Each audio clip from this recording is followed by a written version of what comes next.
for joining this seminar, our monthly seminar, and especially I am, thankful to Aslam Saab that he is always helping us in starting these seminars. So I request, I thank you again, and let's start, inshallah. It was already really. Now the presentation by Professor Major General retired Dr. Muhammad Aslam, who is ex-Vice Chancellor, University of Health Sciences, Lahore. Thank you. Slide show कर दीजिएगा.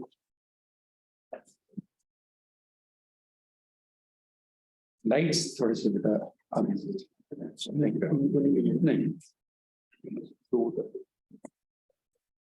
बिस्मिल्लाह पे करें. इसको first light कर दीजिए. First slide. बिस्मिल्लाह पे कीजिए और फ्रंट लाइट ऑफ कर दीजिए. वालेकुम अस्सलाम. आप खैरियत से हैं? चलें जी, can we start? أعوذ بالله من الشيطان الرجيم. بسم الله الرحمن الرحيم. Rabbi zidni ilma. O Lord, advance me in knowledge. It is my elated privilege to give 10 minutes introductory talk on curriculum reform. I'm not going to touch on curriculum reforms in physiology. The subsequent speakers will highlight on those points with question and answer session. So this is just introduction of curriculum reforms, and I thought it more appropriate to make this presentation in the form of questions and answers. So this talk is concerning opening the debate on curricular reforms in physiology, but few introductory paragraphs in form of questions and answers. Next slide, please. So first question could be, what is meant by curriculum reform? Now the answer is curriculum reforms means a process. So it is a process that aims to change the objective learning and the way learning takes place. So that means reform means improvisation of learning objectives and the learning processes. Next, please. And then frequently asked question about curricula is, what are the types of curricula? There could be many types, but mainly there are 4 types of curricula: explicit curriculum, implicit curriculum, null curriculum, and extracurricular or co-curricular curriculum. Next slide, please. Then the frequently asked question is, which are the possible factors affecting curriculum development? So while designing curriculum, it should not be cut and paste system. So you must take good points from the West or from America or from other countries, but it has to be hybridized, taking into an account of the philosophical factors of the philosophy. What is the philosophy of teaching, say, cardiovascular in physiology? Psychological factors, what is the psychological setup of the masses? Social or societal factors. So that means, will it be acceptable to the masses or the society, or it is pertinent to disease of our social environment? And then is the political factors, like whether it will be implemented in the parliament. And then is economical factors. It could be an excellent curriculum, but we can't afford it. So that is educational factors. So does it conform with the educational philosophy of that region or the country? And then is technological factors. Do we have the technology in terms of the workforce, the manpower, and the equipment and the accessories to do it? And then is gender factors. Sex education, primary school mein de dein. So what is the gender factor in according with the religion and the social setup of the country?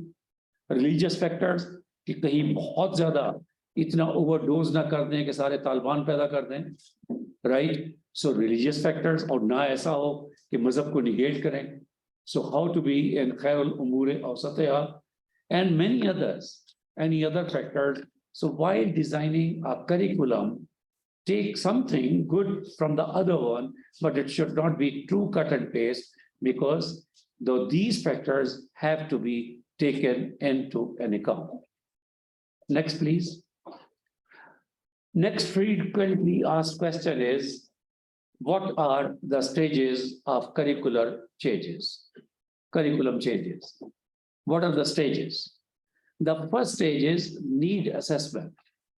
पहले ये determine करें, is there a need कि शोशा के लिए या अखबार में तस्वीर, oh sorry, there must be some South Asian people, or is it for only publication or self-projection or the university projection or the college projection? Is there a need?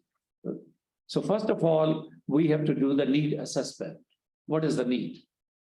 And then is the planning session. Don't start it abruptly. It must be planned, well planned. And then is content development, which is the most difficult task, which is the subject expert's job to do it. And then is, rather than implementing it forthright, so there must be pilot, delivery, and passion. So need assessment, the planning session, content development, and pilot delivery are the stages of curriculum changes. Next, please. Why do we need curricular reform? Right? क्यों जरूरी है? A curriculum may be outdated, like, so knowledge is always progressive. Only the divine books of the universe, like only divine books of the universe are immortal. Like वो हमेशा रहने के लिए, only divine books. But these are all man-made books. So they could be outdated. Or it is time for it to be looked at more closely in a scheduled review process. Sometimes it is written that it may be reviewed after 5 years, 10 years, 3 years. So there is a need. Next, please. What are the different types of curriculum in medical education? Like, so first of all, we have said that what are the curriculum type in journal? But in medical education, here medical education means the health sciences or medical sciences. Like, what are the types? It is apprenticeship board curriculum. Now, before MBBS was devised, it was all apprentice based. Even in Hikmat, jisko desi tib kehte hain, even today, in many of the part of the world, including Pakistan, it is mainly apprenticeship board curriculum. Even house job is an improved form of apprenticeship board curriculum, right? And then is discipline-based curriculum. Like, and then is integrated curriculum. So we are some way in between discipline-based and integrated curriculum, somewhere in between at the moment in most of the colleges. And fourthly, it is problem-based curriculum. And finally, it is outcome-based curriculum. So apprenticeship curriculum, discipline-based curriculum, integrated curriculum, problem-based curriculum, and outcome-based curriculum, or the different, there could be many, but mainly these are the 4 types in health sciences. Now, what are the main principles when you design the curriculum for physiology?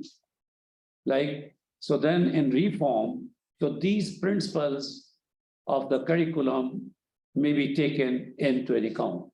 It must be balanced.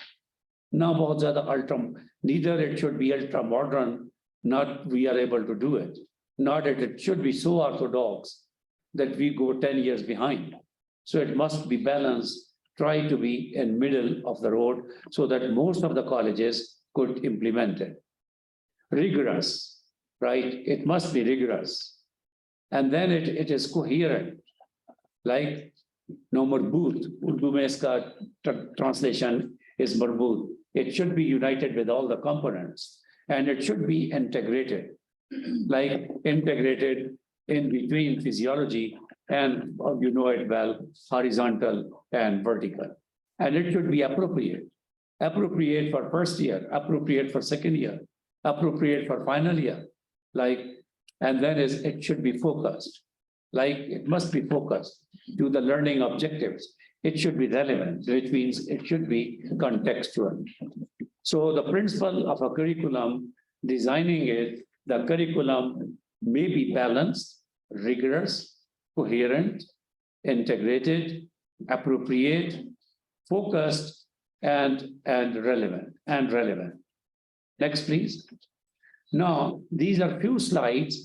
In 2021, Higher Education Commission of Pakistan recommended guidelines for making a curriculum for all the sciences, even for engineering, for IT, for management sciences, social sciences, medical sciences, health sciences, and so forth. So these are the general outlines which have been set by Higher Education Commission of Pakistan in 2021. I read it for you so that you should make these points into an account while making a curriculum. Now, HEC says recently, curriculum of a subject must be reviewed after every 3 years. So this is for the conservative and orthodox people. Don't get offended if some people say that let us develop a curriculum or let us reform a curriculum. Even HEC says that it must be revised or reviewed. Review does not mean it should be changed altogether. Some points, say 10 to 15%, should be taken out, and 10 to 15% new development may be added. And it should be reviewed after every 3 years. And then HEC says curriculum must promote the study of basic and applied sciences in every field of national and international importance. So that means basic and applied must be in a balanced way, must be included in it. But right. And thirdly is curriculum should be based at the native research, and not on the basis of opinion and experts. Say Professor Saab ye kehte hain to lihaza shamil kar do, to wo ji papa hai. So that would mean it should be on the native research, or you can say native needs, and not on the whim of opinions and experts of some people. And then enthusiasts and subject experts should not be offended, and medical educationists ke liye point of order hai, lekin medical educationists ke liye कि enthusiast working teachers should be involved in the curriculum development. So it is not the domain of medical educationists, it is the domain of subject experts, of course, with the guidance or with the guidelines of the medical educationists. So enthusiast working teachers should be involved in the curriculum development. And then the HEC says, next please. Next slide, please. Yes, curriculum must provide a higher level of understanding, inductive learning, very important, inductive learning, and application of knowledge in situation. In situation means those 7 or 8 factors which I enumerated before must be taken into account, like philosophy, like gender and social factors, societal factors, religious factors, and so forth. So curriculum must provide a high level of understanding, inductive learning, and application of knowledge in situation, like according to the country or the region. And then HEC says curriculum should be according to social, cultural, economic conditions of the country, which we have already talked about. And then teachers should be highly trained to provide quality instructions. So when the curriculum is reformed, so then the instructors or the teachers must be trained how to carry out the processes to implement that curriculum. So teachers should be highly trained to provide quality instructions. And then HEC says, curriculum planners must suggest a proper criteria for evaluation.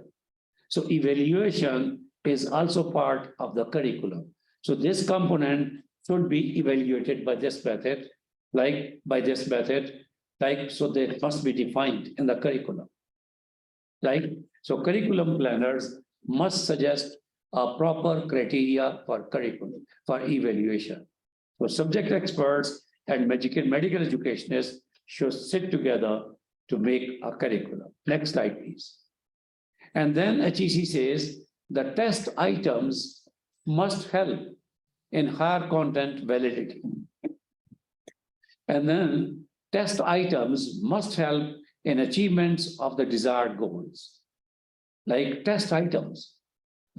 So test items means those part of the curriculum which are going to be part of the examination.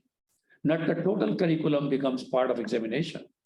Like some are for the understanding. So the test items, which means those contents which are to be tested, which are to be evaluated, must help in the achievement of the learning objective or the desired goals. And then the test items must be objective, valid, and reliable. Right? And then HEC says curriculum must be career-oriented and must be economical, to increase their marketability.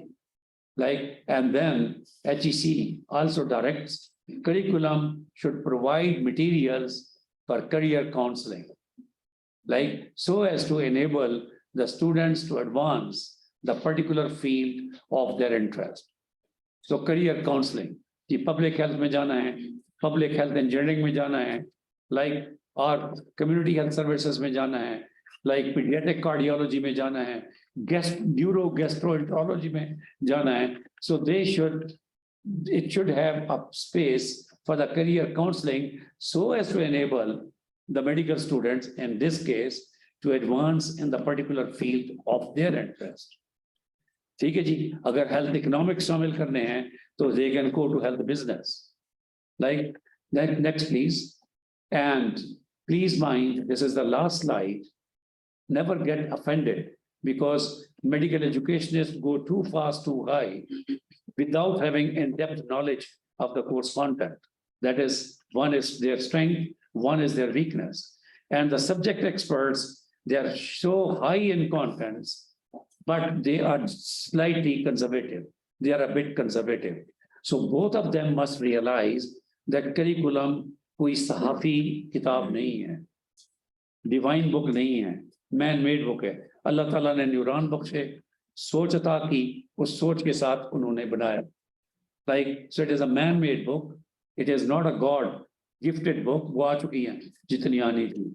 So curriculum is not a static document, but it is a progressive document, ongoing document, and a continuing document. I repeat. Now, ये जो teachers हैं, उनको ये बात ज़हन में रखनी चाहिए. They must bear this in mind that curriculum, ठीक है जी, लारा बफी नहीं है. ठीक, curriculum is a man-made book. It is not a divine book. Curriculum is not a static, but a progressive, ongoing, and a continuing document. If curriculum was a universal book, then there would have been no edition.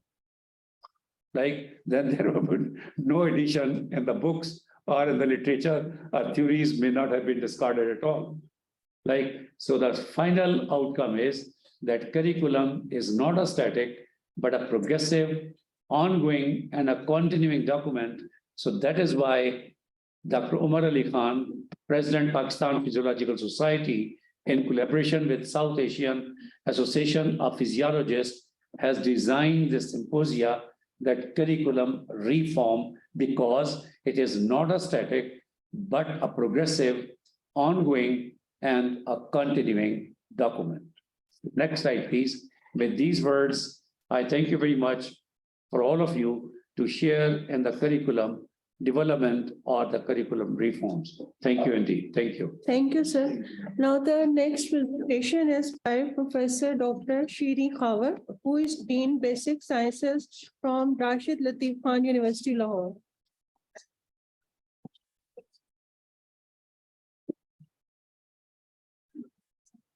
उन्हें slide share कर दीजिएगा। Next slide. अब professor Shiri, are you available?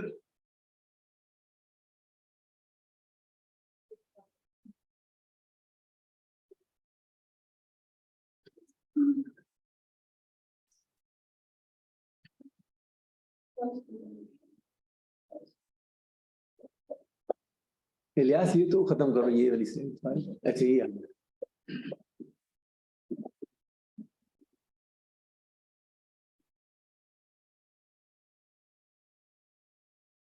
Professor Shiri,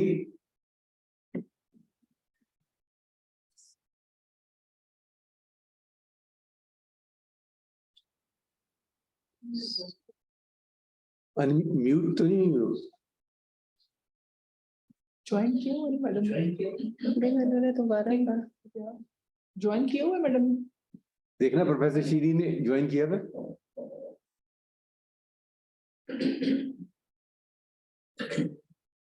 save नहीं कर रहे call. ये क्या हो गया? सेव नहीं कर रहे कॉल।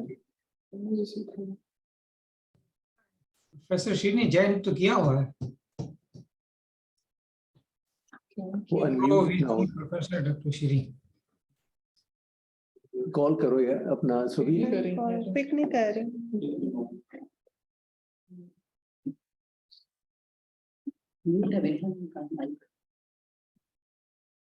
माइक म्यूट हुआ।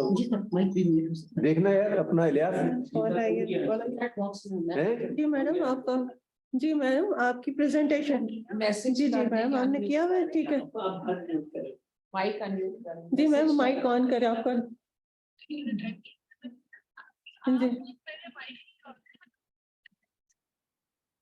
जी जी स्पीकर ऑन है ना, माइक नहीं ऑन। अब आगे सुने तो सुनो। जी मैम, आप स्टार्ट करें फिर। गलती से हो जाती कह रही मुझे सबके पिक्चर आ रही है, आवाज आ रही है सबकी। बेटी में स्पीकर है ना, माइक कह रहे हैं ना। मैम माइक ऑन करें आप। Mic on. यार इलियास वो खोलो ना, कहाँ से नजर आता है म्यूट हुआ है ना? ठीक है। यार देखो, हमें तो दिखा दो यार। वीडियो भी ऑन करें। पार्टिसिपेंट शो करते हैं ना। पार्टिसिपेंट शो करते हैं। पार्टिसिपेंट शो करेंगे तो नजर आ जाएगा। हाँ, प्रोफेसर शीरी खावर। SHI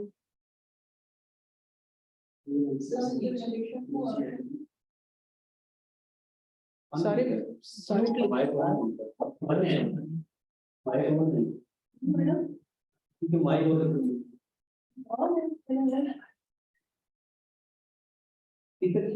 मैं आपको वो सुना रहा हूँ। वो सुना मैंने आपको वो सुना आपका कनेक्ट हुआ है तो आपको माइक। मैम आपको माइक ऑन है, यहाँ पे हमारे एंड पे ऑन है, आपको माइक पे कोई इशू आ रहा है यहाँ से, मैंने बल्कि आपको को अपनी बना दी।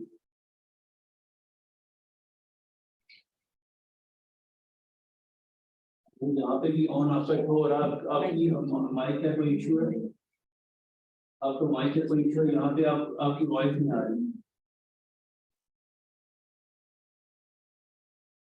यहाँ पे आपका माइक ऑन शो हो रहा है, आपका माइक ऑन है, हमारे यहाँ पे ऑन है, बल्कि मैंने आप लोग को उसमें बना दी। मैडम से को आईटी वाला कोई बुला ले अपना, चेक करा ले। तो हमारी आवाज आ रही है ना आपको? यहाँ जी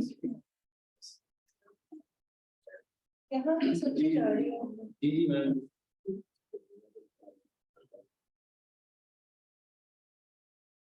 मैम आपकी माइक पे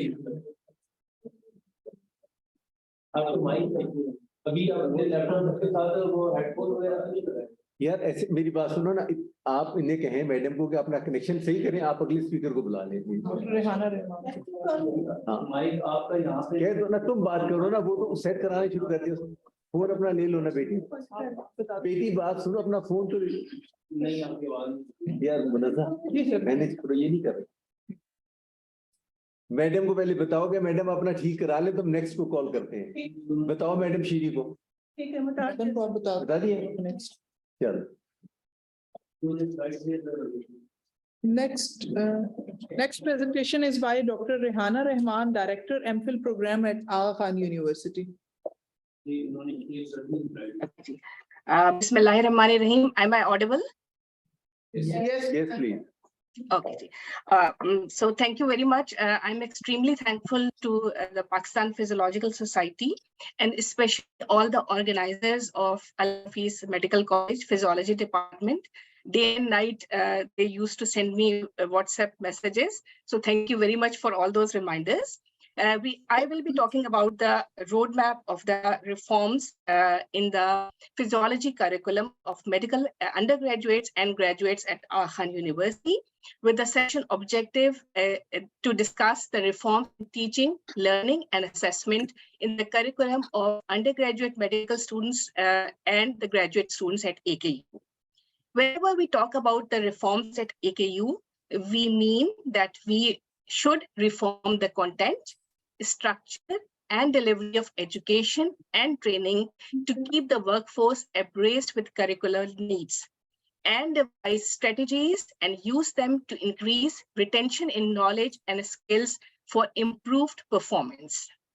So whenever we talk about different challenges which are faced by the faculty and students in the 21st century, there is too much knowledge, too much information in the classroom delivery, classroom size is large, there is a differentiated learning, by which we mean the different learning styles of students and the different learning abilities. We deal with the millennial learners who are born with technology, and there is a vast availability of resources which can cause distraction. So how to respond to all these challenges? The answer is facilitate active learning, cooperation in learning, project-based learning, collaboration, critical thinking, communication, and hence increase the students' engagement. One answer of teaching learning technology by which the students' engagement can be enhanced, which has been used by our department, is the flipped classroom. You all know, and you know more than me, that flipped classroom is a model of learning that rearranges how the time is spent in and out of the class to shift the ownership of learning from the educator to the student. There are 4 pillars of FLIP: flexible environment, learning culture, intentional content, and the professional educator. In the non-face-to-face component, the reading material is given to the students who come prepared for an interactive class discussion in the face-to-face component, after which few activities are carried after the class and in an asynchronous activity and a non-face-to-face component. So I attended a workshop in SAPCON 2016 by Dr. Sharmita Ghosh on flipped classroom, and then thought of applying this knowledge into practice. And there was a case of shock, which was originally delivered in the form of problem-based learning. The students mentioned that they were not happy with the lengthiness of the case.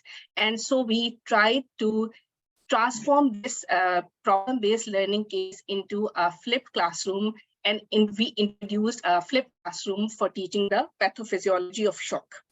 Among the different gadgets which can be used for non-face-to-face component, we gave them a few key slides, one article and a quiz before the class. The students, they came prepared with the reading material, and they facilitated cooperative learning by think, pair, and share activity, asked some questions for the formative assessment using Kahoot, and carried out the discussion. So in 2019, we all were stuck with the COVID, and we thought of changing our FCR into an eFCR model. So the first stage for this was the planning. what was the content, as Dr. General Aslam has mentioned, that you must know the needs, what is the need of that audience, what is the need of the curriculum, and once you know, then you develop and you prepare and you keep on evolving that curriculum. So we planned our EFCR model, and this planning consisted of asynchronous activity in which we uploaded on the VLE page 3 videos, lecture key slides, and a pre-quiz. Then we assessed from that pre-quiz how much was the knowledge level of the students. And during the synchronous activity, for a class of 100, we divided it into 50, and 2 facilitators took it on teams, and we generated discussion on the pre-reading material and conducted the topic, and with the help of the interactive small cases, study questions. After the class, in the asynchronous online post-session phase, this whole session, we shared the video of this session, the PDF presentation, as well as shared a quiz with them. At the same time, we shared our WhatsApp number, and we asked them to give feedback on how was the activity and any questions. And we were quite fortunate that the students recommended that it was a useful activity. And with the help of this post-session discussion, they were able to clarify few concepts which probably we would have taken much better in the class, but were not covered. So we got it published, an innovation in flipped classroom, so that the innovation which we have used, other physiologists could also benefit from that. Another innovation which we tried to introduce was a change up in FCR, which was students' presentation strategy for participation. So what we did was, in the last year, we received feedback from the students that lung mechanics was a relatively dry topic, and they failed to comprehend it in terms of just one lecture. So what we did was, number one, we introduced a lecture of our senior physiologist, Dr. H.R. Ahmed. We uploaded it, and then instead of taking one LCF, we introduced 2 LCF. In the first LCF, I gave outline to the students and then give 2 tasks to the student. One was on presentation on the transmural pressures, and the other was on surfactant. And the students, while the students presented, rest of the class, they participated, asked questions, and then I concluded what was still missing. And I hope that with this strategy, the students were able to understand the lung mechanics. In addition to that, we have introduced simulation-based learning in the respiration and circulation module. And the students, they have mentioned that this strategy has improved their confidence and satisfaction. So wherever we work, we try to integrate the concepts, focused on the outcomes. And with this, we try to improve and develop and improve our integrated lectures, in which sometimes we invite anatomy faculty members or pathology faculty members to cooperate with us and help us during the discussion in the lectures. Same is the tutorials, and whosoever is aware of PBLs in university, PBLs are always derived on the basis of integration of all the outcomes of all the disciplines which are taught in the basic medical education. So a very interesting read was a roadmap for reforms in physiology curriculum for medical undergraduates in India, which was published in 2023, in which the author has mentioned the different strategies that can be used to enhance learning and retention in physiology. And one of that strategy is the clinical vignettes for a physiology class. So we are quite fortunate that we have published 3 books on clinical case orientation. It is a series, the clinical case orientation with basic physiological concepts of cardiovascular respiratory system, endocrine and reproductive system, gastrointestinal and renal physiology. So in these books, what is actually the plan? We have written down the objectives, the introduced cases, and then study questions, and at the end of the book there are answers to the study questions and MCQs which are given in this book. So this is I can't say that it is a reform, but this is actually a step towards improvement of application of learning physiology. Now I talk about the graduate teaching, since in the introduction, it was mentioned that I'm director of graduate program. So in the graduate program, I have applied the Scamper technique and substituted large class formats by small groups, combined learning activities like Kahoot, learning games on the Padlet wall, and adapted to virtual learning platform, modified the course content, eliminated unnecessary curriculum details, and rearranged the schedule to improve teaching learning. And this is not me, this is the whole graduate program over here in our department, which has made all these contributions. I will talk now about the MPhil program of PBS, especially the endocrine and reproductive science course, which is led by me and two other eminent physiologists. And in this course, we have introduced the special type of lesson plan, BOPS, and in the case-based lecture. So you all know that POPS is basically that you bridge in by some slides, articles, so that the students, they know, they have the prior knowledge. We tell them the outcome, give them a pre-assessment, and then introduce participatory learning, after which a post-test is given so that to know how much they have learned the concept, and summary or closure is provided at the end.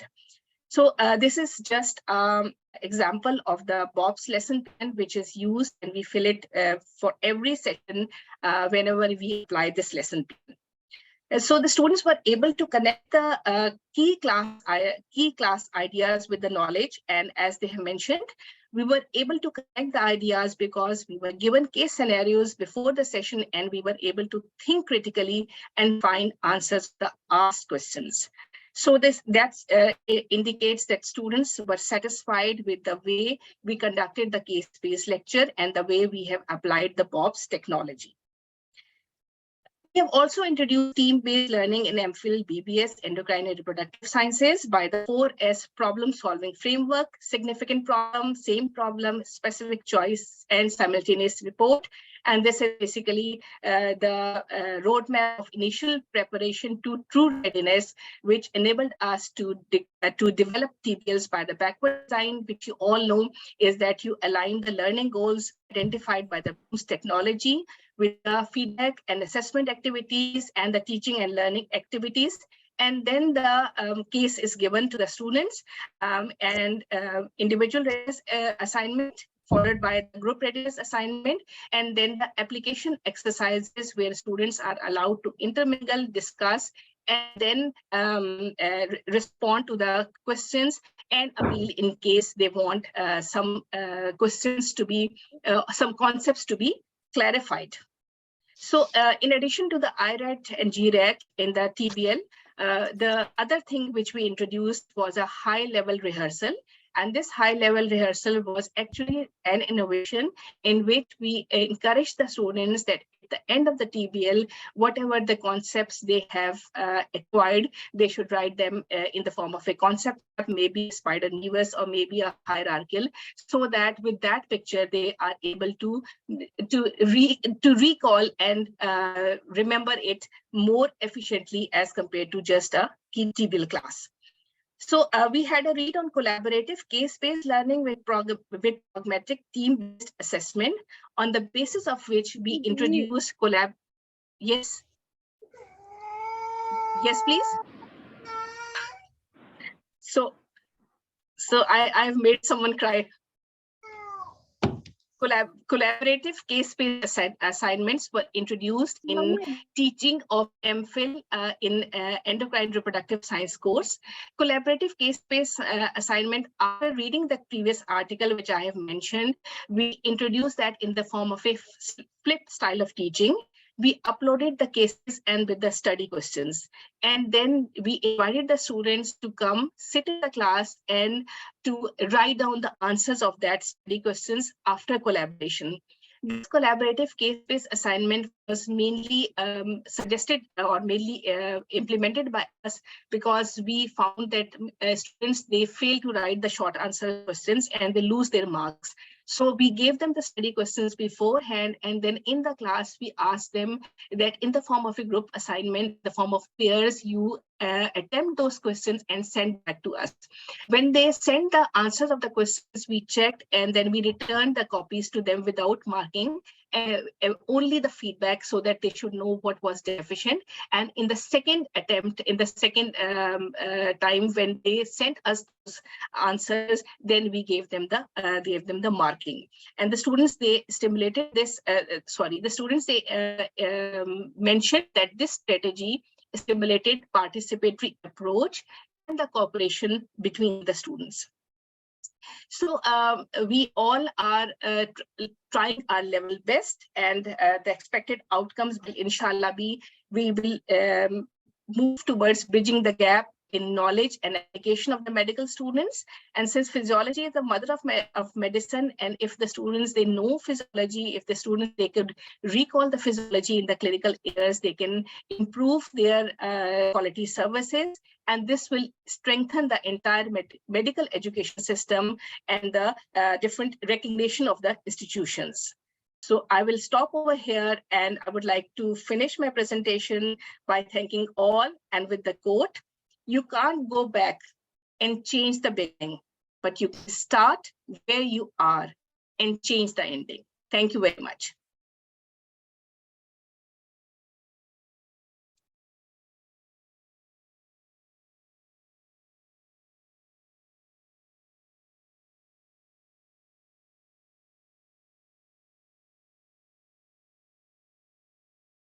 Am I audible? Yes, thank you very much. Excellent presentation. Thank you so much.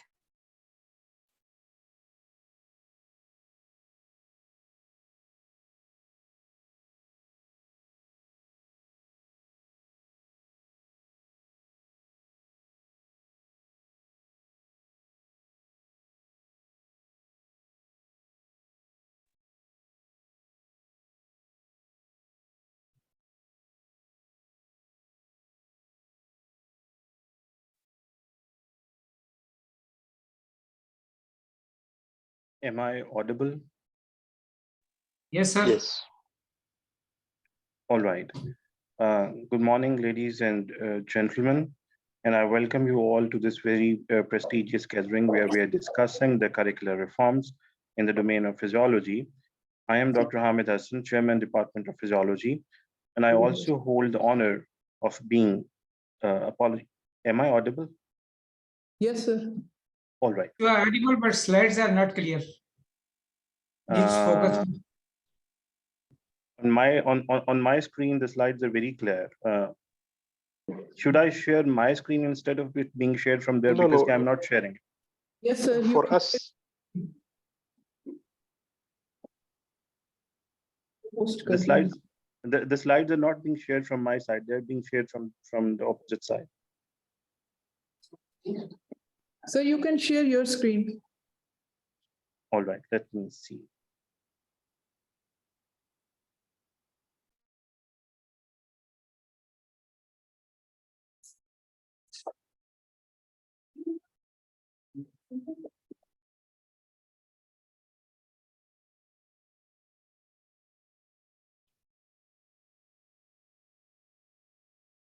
Yes, clear now. Is the slide clear now, and am I audible also? Yes. Yes, sir. All right. So as I was saying, that I welcome you all, dignitaries, excellencies, and graces, to this very important gathering for the curricular reforms in the domain of physiology. I am Dr. Hamid Hassan, Chairman, Department of Physiology, and I also hold the honor of being the Deputy Controller Examinations, as well as the Chair of the Curricular Committee who is conducting the curricular reforms at my institute. And I'm also having the pleasure of being the editor of the Journal of the National Medical University, Multan. So as we all of the physiologists have gathered together at this particular gathering today, the aim is that we are supposed to come up with a pathway for the curricular reforms in the domain of physiology. So before I do actually move on to the paradigm, the first question is that, okay, why exactly do we need the curricular reforms at this particular hour? In a system which has been running for ages and ages and ages without any desire to upgrade itself. Of course, we might have added something to it, we might have removed something from it, we might have changed the parent outlook of it since the British have left.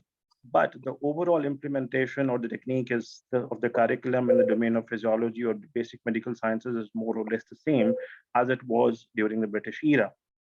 So why exactly are we feeling the need to upgrade this now? The answer is very simple, that the World Medical Education Federation has issued a warning that by the end of 2024. So can you please put your slides on slideshow?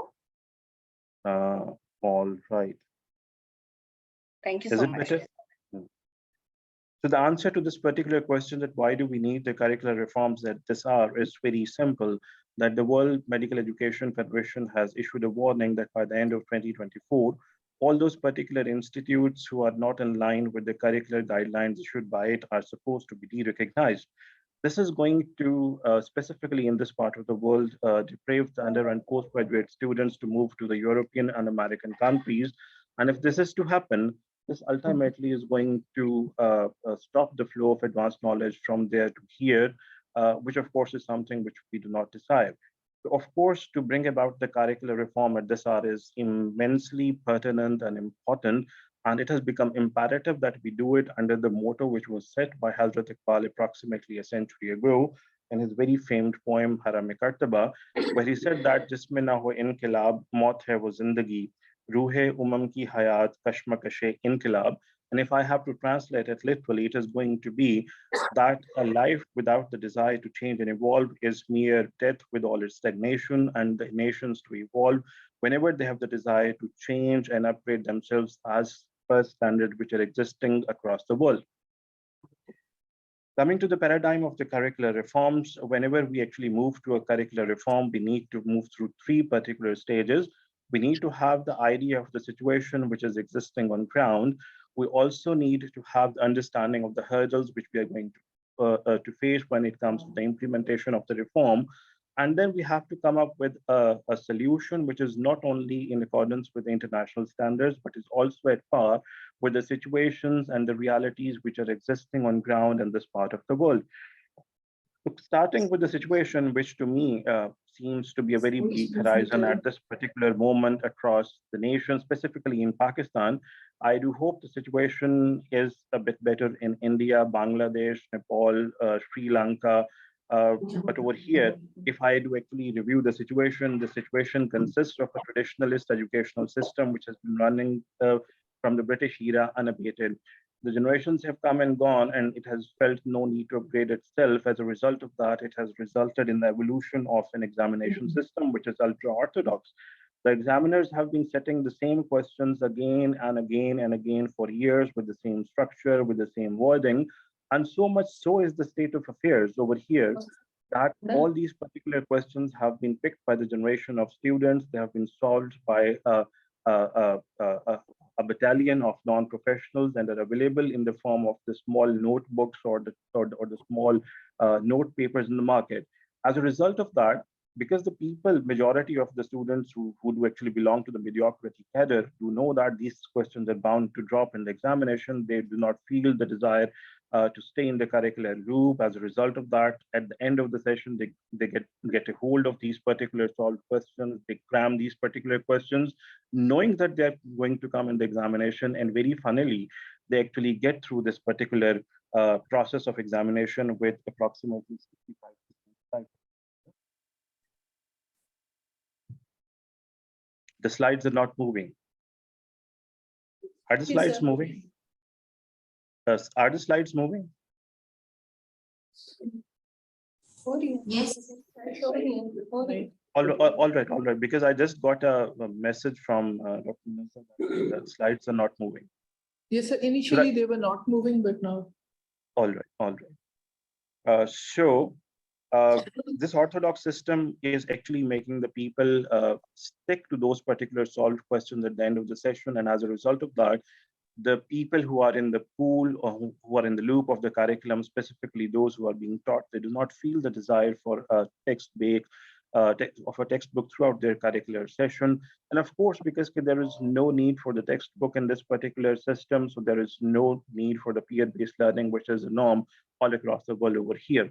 As a result of that, whatever is being taught, that is incorporating the people who are being taught with very cramped sort of a knowledge without having any idea whatsoever that what exactly does it mean. And of course, then we are producing the medical professionals who have got the knowledge but did not have the interpretation. And as a result of that, they have been totally deprived of the skill that was supposed to be incorporated in them. This collectively has resulted in the development of stagnant intellectual coma that has been raving our nation from generation to generation. And of course, if we need to change it, we need to have a very solid sort of a curricular upgrade. Coming to the next phase of the upgrade, that whenever we need to have a reform, we need to have an idea and understanding of the hurdle that what we are going to face once we have divided this particular thing. And from in my point of view, the thing which we are going to face as a huge hurdle when it comes to the implementation of whatever solution we come up with is its implementation in paper and in spirit at the administrative level.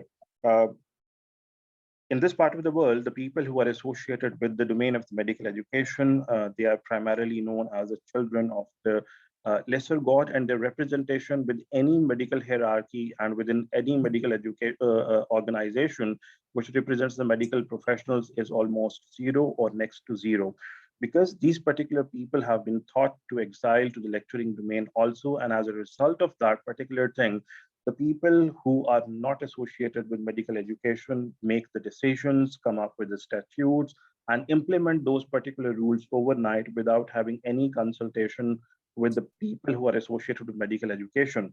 The result in the outcome of very ridiculous sort of laws and statutes overnight. The latest of the example I like to quote, which did happen in the era of the last sitting government, where PMDC was replaced by PMC, who denied to actually recognize the degrees and the experiences of the people associated with medical education and threw them unceremoniously on the shores of the Higher Education Commission, who also denied to issue them the affiliations and the gradations and the recognition of experiences. So the people who were graduating between this particular era of the last government for full 3 years, they stayed stuck for the recognition of their degrees and experiences and could not appear in examinations like Public Service Commission. This, of course, has sent a very bad signal to the youngsters who were thinking of joining our shores. And as a result of that, that has totally throttled the inflow of the dedicated, motivated young blood into our ranks, which is absolutely necessary when it comes to the consistently put effort for the curricular reform. Because we are regulated without a perspective and monitored regardless of the realities and are represented in the hierarchy only for a vote, when and if it ever comes to that, we need to improve our representation within the medical hierarchy so that whatever solution we do come up with, we could actually incorporate it at administrative level. And as a result of that particular thing, it not only stays in the paper, but goes into the practice also. Giving a brief overview of the bleak situation and a major hurdle which is going to come to us when it comes to the curricular reform, I'll like to give a very brief overview, which has already very amicably been taken by His Grace General Aslam and Madam Rihanna, comer from Khan University, giving that what exactly is supposed to be the way ahead.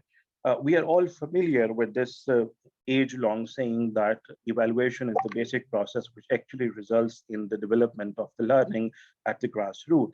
So if we need to have a curricular reform, we actually need to first change our examination system. For this particular thing, we need to change the traditionalist approach via a set group of committee which should be there, which should be very visionary, motivated, and dedicated, and should sit to devise a question base which actually analyzes and evaluates the interpretive and implementation capacity of the student rather than checking the cramming ability and capacity of theirs. So of course, we need to have a dedicated team which needs to upgrade the examination system and change the questions from the cradle of the C1 to at least the podium of C3, if not C4. That means that we need to have an examination system which has got the in-spirit implementation of both the horizontal as well as the vertical integration of the domains being taught.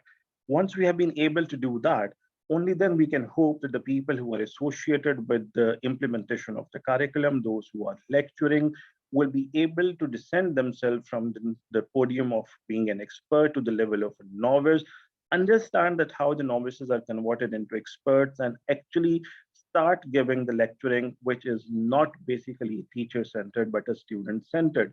Once this particular thing has happened, only then we can have a deliverance of a curricular system, which can have a learning which is based on peer-based cloud, which keeps on researching and increasing and improving their knowledge base through incorporation of several textbooks at the same time, discovering each and every aspect of the same topic which is being taught.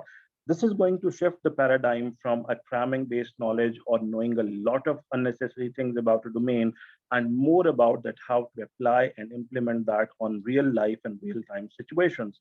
This in turn is going to result in the development of a curriculum which is based on skill that keeps on upgrading itself on a pragmatic base again and again and again. And one very important thing, as General Aslam also said in his introductory lecture, that whenever we actually implement the curriculum, that curriculum is supposed to actually have an analyzing team at the end also, which keeps on analyzing the domain of the curriculum every 3 years or every 5 years, to keep on sending the feedback to the people who were at the helm of affairs, that this is going good and this is not going good, so that they keep on pruning and pruning till the curriculum is there, which has been actually built not only in accordance with the laws of the international community, but also keeping in consideration the local realities and the situation. So of course, when it comes to the curriculum, it's a reform which has got a horizon that has to be consistently upgraded by a very motivated team of the teachers involved over there. So we need to have 3 particular teams. We need to have a team who need to upgrade the educational system, then a team which is supposed to keep on sending the feedback to the educationists, and then a team which is supposed to keep on evaluating the curriculum every 3 years or every 5 years, till we actually have brought it at par with the international standards. So in short, if I need to give the summary that what exactly we need to do, we need to develop the professionals which are communicators and collaborators and can manage for the health advocacy to develop scholars who are actually known as medical experts.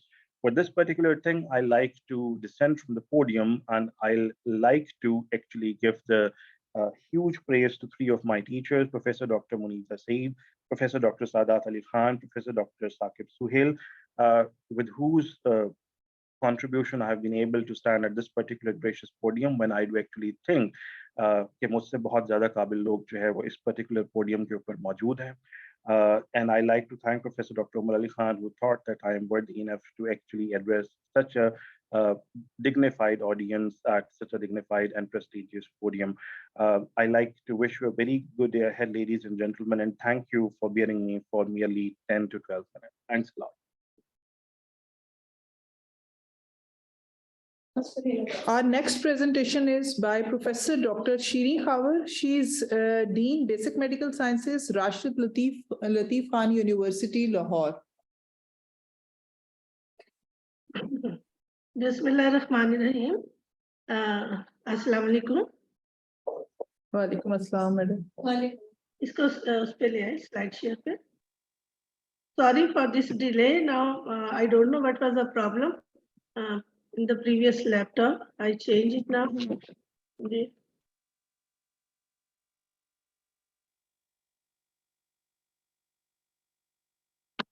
I will discuss the curricular reforms in teaching methodology.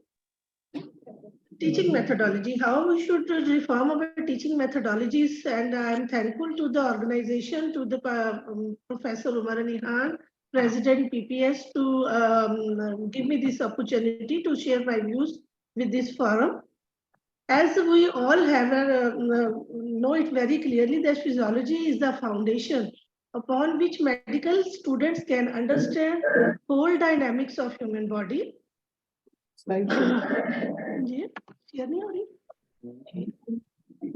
you see the slides? Madam, slideshow पे अगर आप shift कर दें, slideshow. F5 press कर दें, madam. Yes, it's okay. Is it okay now? Yes, madam. Presently, physiology we teach in a series of didactic lectures and practical sessions. And today we feel an immense need to reform our current medical education system into something which is more functional, relevant, and holistic.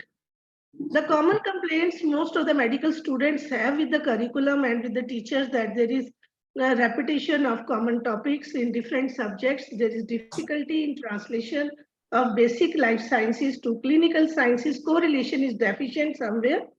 Relevance of old techniques which are still being the part of curriculum, and there is lack of teacher-student interaction. We have to cope with all these complaints by performing new reforms in our curricula. Curricular reforms in teaching physiology should fulfill the requirements of current educational innovation and paradigm. It should pay attention to the real needs of stakeholders, those are the students, and should have a clear vision. Students presently, medical students are better equipped due to the latest technology, such as they have laptops, smartphones, and they have access to the latest information.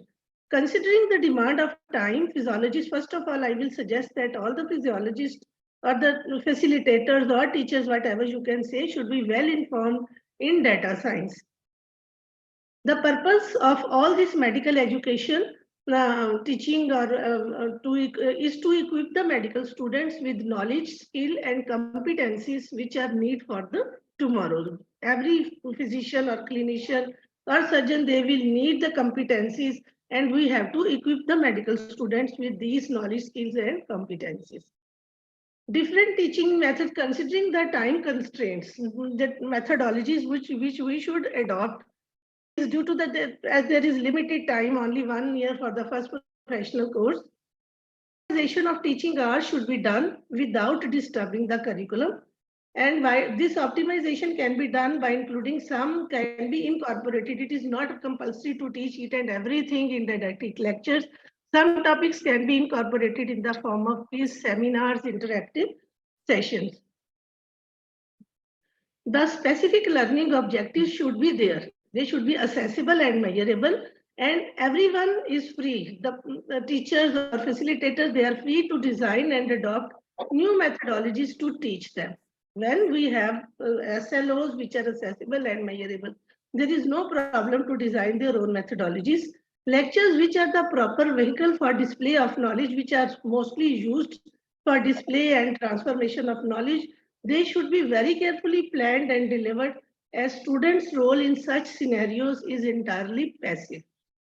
Teaching methodologies to be adopted in addition to didactic lectures, they include group discussions, quiz, video demonstrations, photo demonstrations, open discussions, role play, and panel discussions. These are methodologies can be adopted for teaching.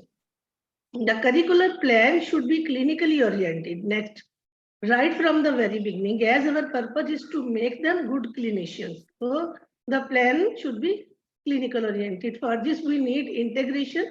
Horizontal and vertical integration has to take place in order to minimize the repetition. One common complaint should be overcome by this integration. The topics who are less relevant can be deleted by adding current and latest topics. Similar practical exercises can be clubbed because there are many new in clinical investigation. They should be incorporated in the old curricula. Those which are not required can be deleted, or those which are less important and can be clubbed up. The main focus should be on must-know areas regarding the knowledge to students. The student should also be exposed to patient care for their clinical orientation.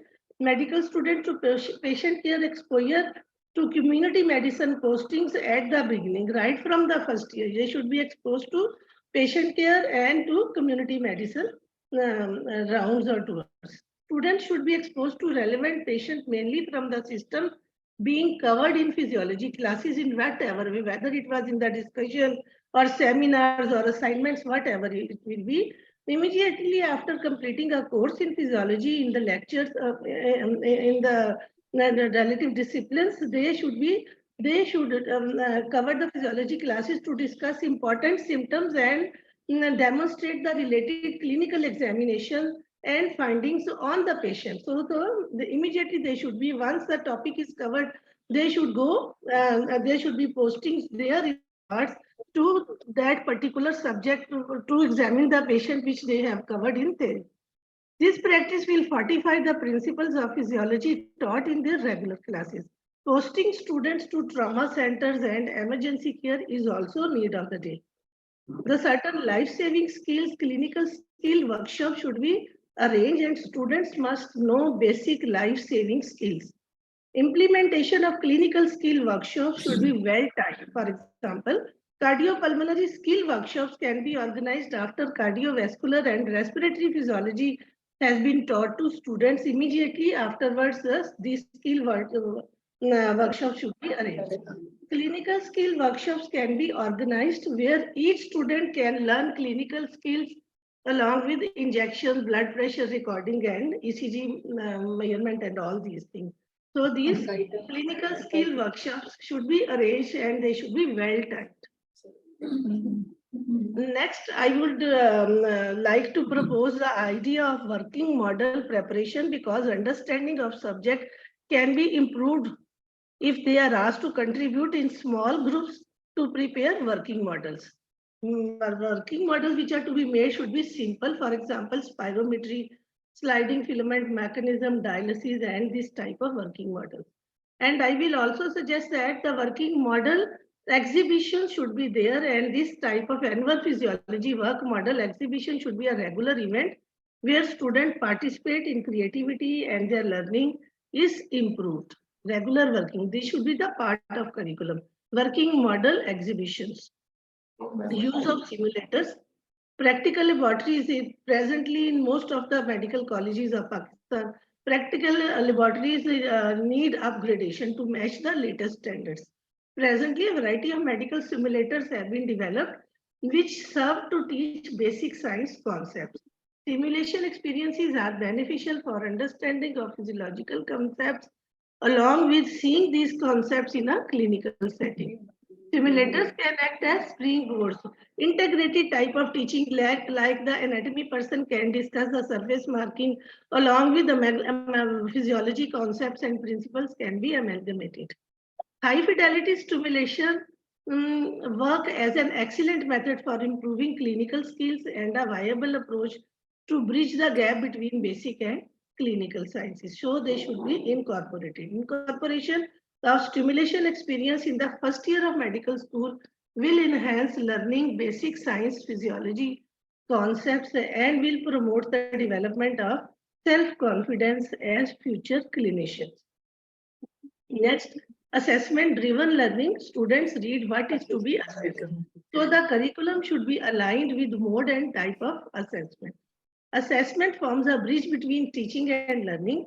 Assessment-driven learning effectively converts assessment into a learning strategy. For example, electrocardiogram, which is taught in theory, as in practical classes, the student should clearly know that this topic may be asked in examination in various forms such as OSPI, MCQs, and SAQs. ADL should be the core of teaching. Content and context both are important. Next are the soft skill development, communication skills, ethics, and learning by doing should be a compulsory part of curriculum regarding all this. So reform teaching methodologies can be summarized, which I have just now discussed. Different teaching methodologies, as I have told you, small group discussions, panel discussions, quiz, role play, video demonstration can be adopted to teach SLOs, which should be measurable and accessible. Number two, horizontal and vertical integration should be incorporated for better understanding to prevent repetition. Exposure to patient care, clinical skill workshops for learning life-saving skills, working model practice and annual working model exhibition, use of simulators and assessment-driven learning. Implementation of the suggested reform should be gradual, stepwise, and it needs careful planning and monitoring. Curricular reforms need constant review and re-evaluation, along with the constant changes in medical education. And one more suggestion I want to give to my physiology colleagues, that physiology forms the core of medical practice. So it should be continued to later years of MBBS course, whereas the students can correlate basic concepts with the clinical context. And thank you very much. This is all I want to share with you. Thank you so much, madam, for the very informative talk. Next presentation is by Associate Professor Dr. Umaima Zafar from Rahman Medical College, Peshawar. Dr. Umaima, have you joined? Results from a search. Dr. Umaima, have you joined? Assalamu alaikum, everyone. Am I audible? Yes. Yes. Okay, my name is, let me share my presentation. Am I able to share? I cannot share my screen. Host Kunal.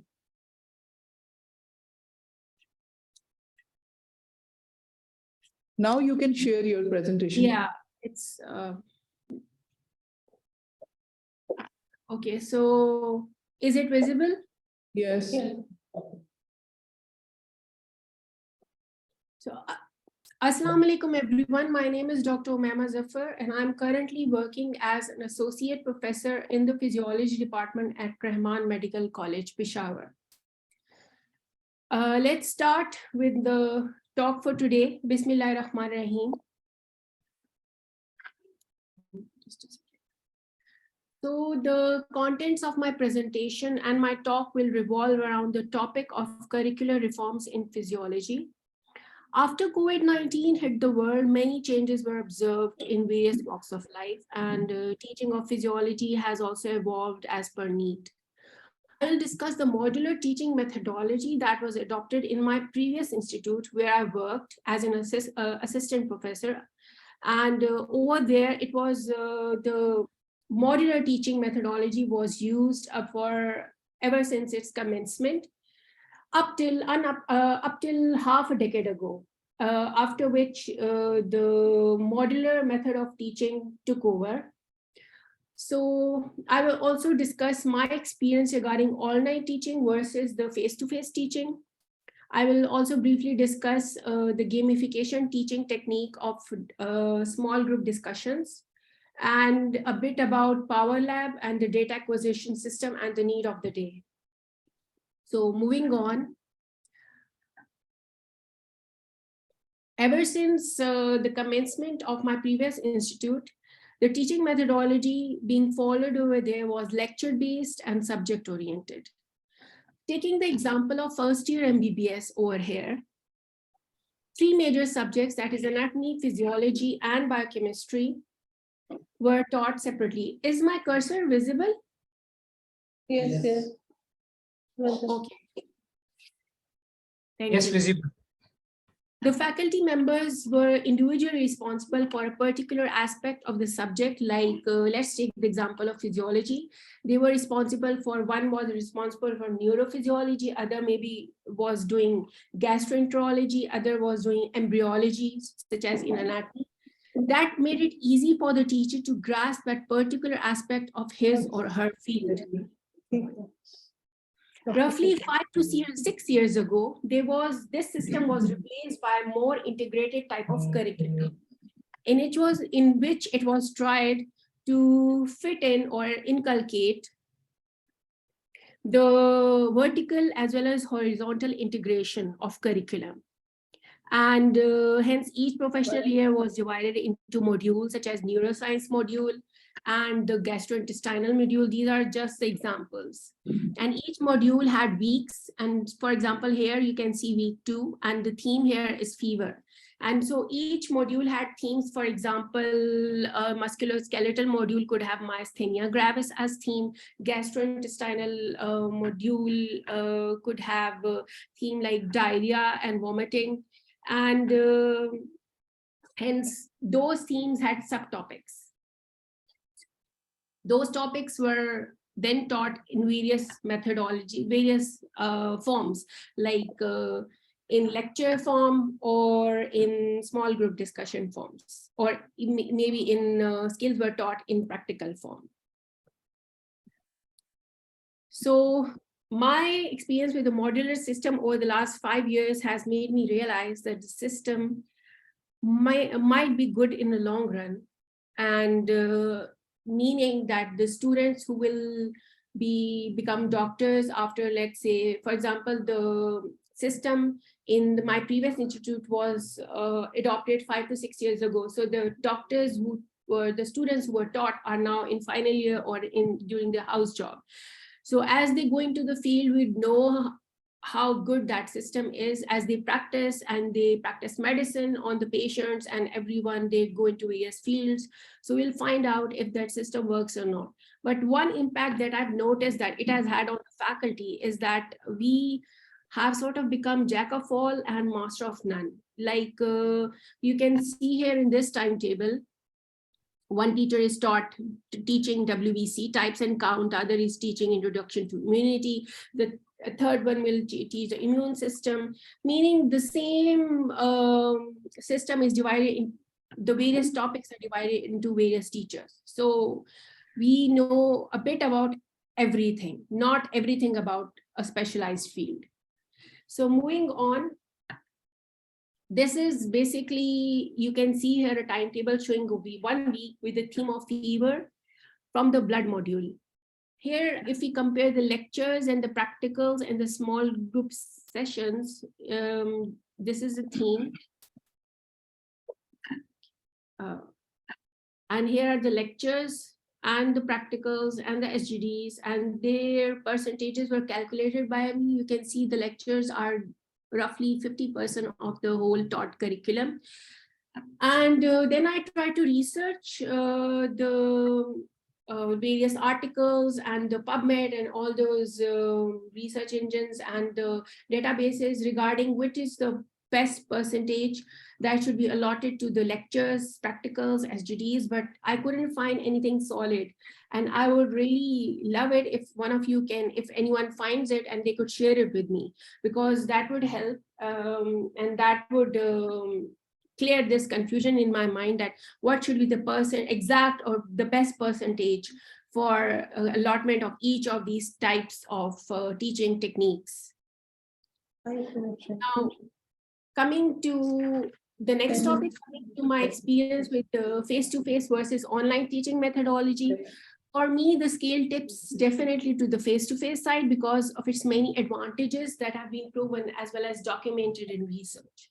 In my experience, the interaction which takes place during the face-to-face session, that too, in particular, a small group session cannot be replaced by an online one. The experience of being present in a classroom, interacting with the students, looking at their faces, looking at the expressions, knowing that are they sleeping or they're awake or they're gathering the knowledge or they're actively learning or not, cannot be understood on an online platform. So for me, it's face-to-face all the way. So moving on, or to the next topic is a bit about gamification technique. This basically is a technique of teaching small group discussions. And me and my colleagues in my previous institute, what they did was they implemented it in 2 small group sessions. So let me explain to you what this means.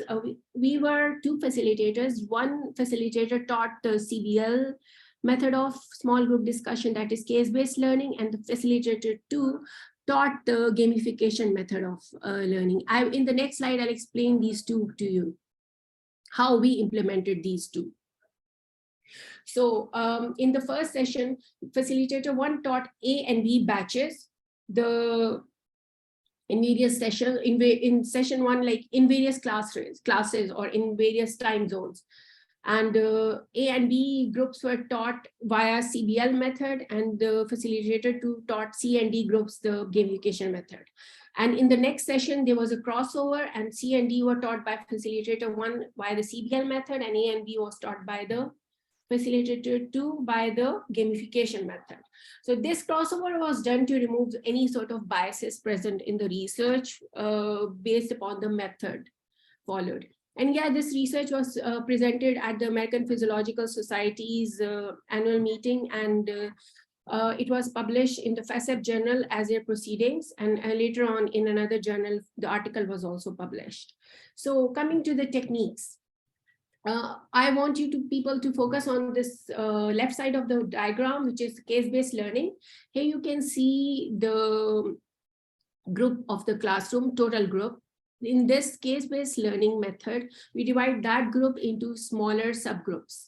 The arrow going to these small subgroups. And after division, they were presented with objectives or learning topics or learning outcomes that they had to study or research on and do group discussion on. This activity took 15 minutes. After which they did self-study by using internet, books, handouts, which are also given to them regarding the topic. They did that in 30 minutes. After that, those subgroups which were formed, the presenter or the facilitator, which was a class teacher or the faculty member, she or he went to each of those subgroups and questioned them, asked them about that particular objective or any topic that was the allotment for the SGD session. So the facilitator asked the subgroups, each of them questions, and judged their knowledge. So it was sort of a feedback mechanism as well. So this was the whole session of the case-based learning.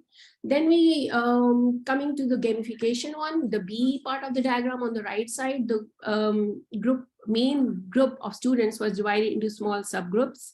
And amongst those small groups, though there were two sides, A and B. This is side A, suppose left one, and the right one is side B. And amongst those sides, two judges were selected amongst the students. Those and a judging panel was made at the front of the class. So what happened was topics were allotted to all the subgroups that were formed in each of the A and B groups. And subgroups, I know it's a bit confusing, but I hope you people are following me.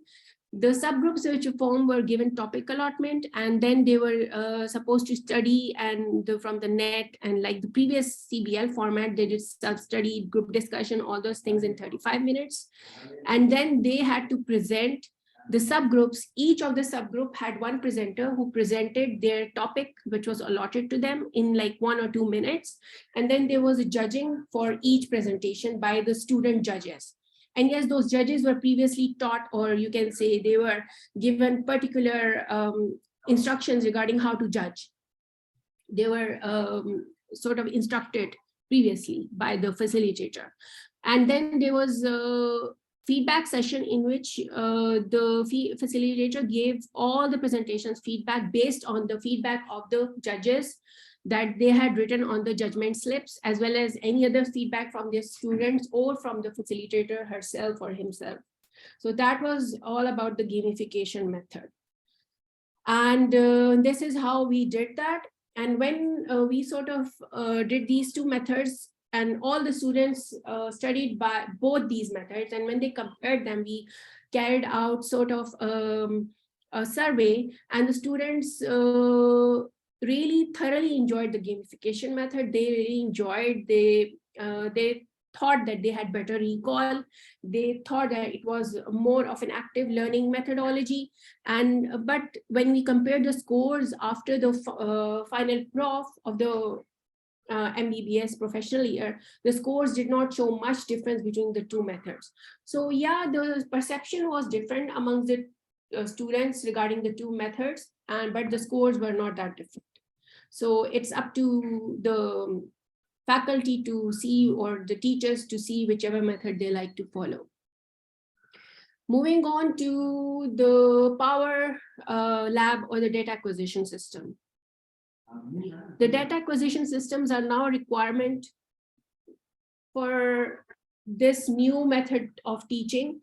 And in various institutes, that is because PMDC has made it mandatory to acquire data acquisition systems for the recognition of the institutes.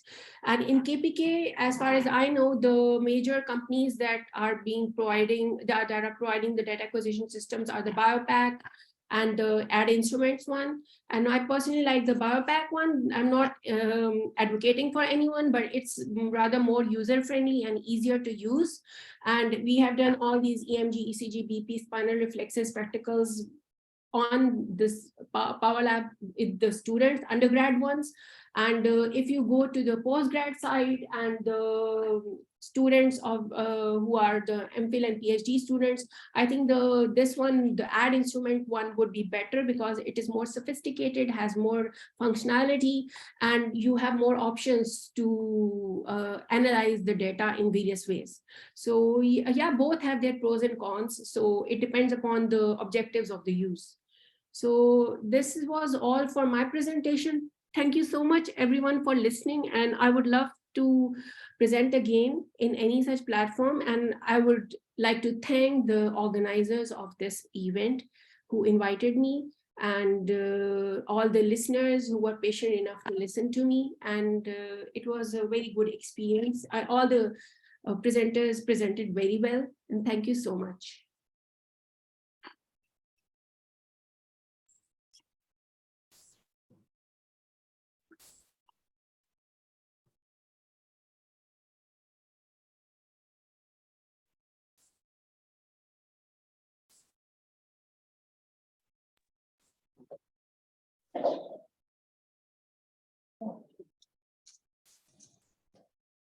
Voice.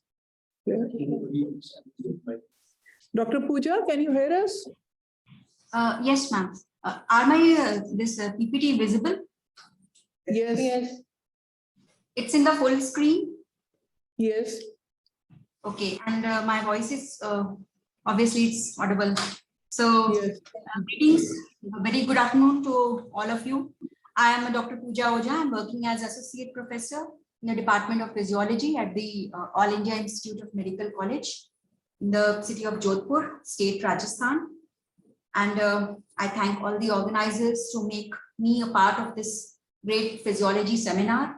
I feel honored to speak among this such esteemed physiologists. And what I'm going to present today is my experience of teaching EEG and research in EEG, which I've tried to summarize. I've noted some points which students might be finding difficult to understand in the class of physiology. So that is, it may not be in alignment with the curriculum reforms, but it is surely going to be something useful for all of you who are listening to it. So this is for the topic is teaching EEG in a physiology class, and particularly keeping the spotlight on the threshold concepts. So this physiology class is I'm referring to the undergraduate students. And for the postgraduate, things may be taught in a little more depth. So basically, I'm focusing on the undergraduate. So first question is that why should we teach EEG to an undergraduate? It's that EEG, that is electroencephalogram, that is an essential tool. We all know that it records the electrical activity of the brain. So it's an essential tool to assess the brain activity in health and disease. And it is one of the central diagnostic tests in neurology. Despite now we have so much of advancement in the imaging technologies, but still it is one of the basic instruments which can be used to detect the brain activity. It has myriad of applications. Besides clinical use, it can be used in the research setting, and it can be used to study our physiological states.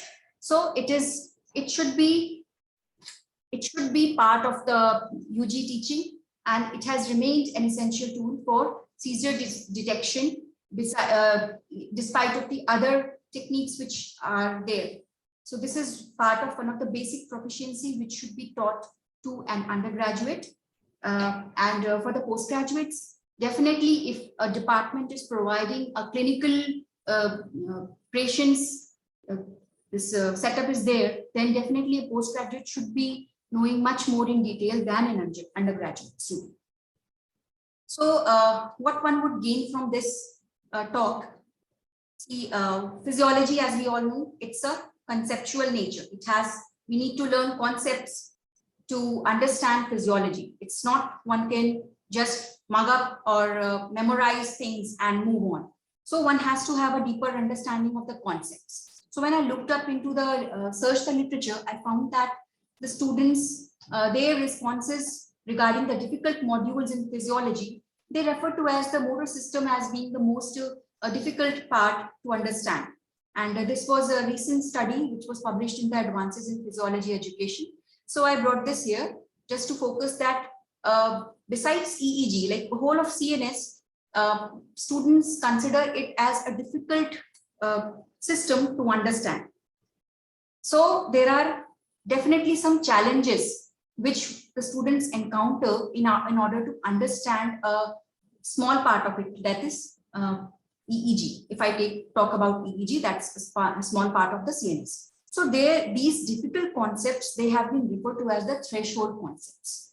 So I will be focusing on the threshold concepts which the student faces during an EEG class, and what can be advised or what strategies we can devise to overcome these hurdles or the difficulties faced by the students in order to improve their understanding and have a better application of the technique.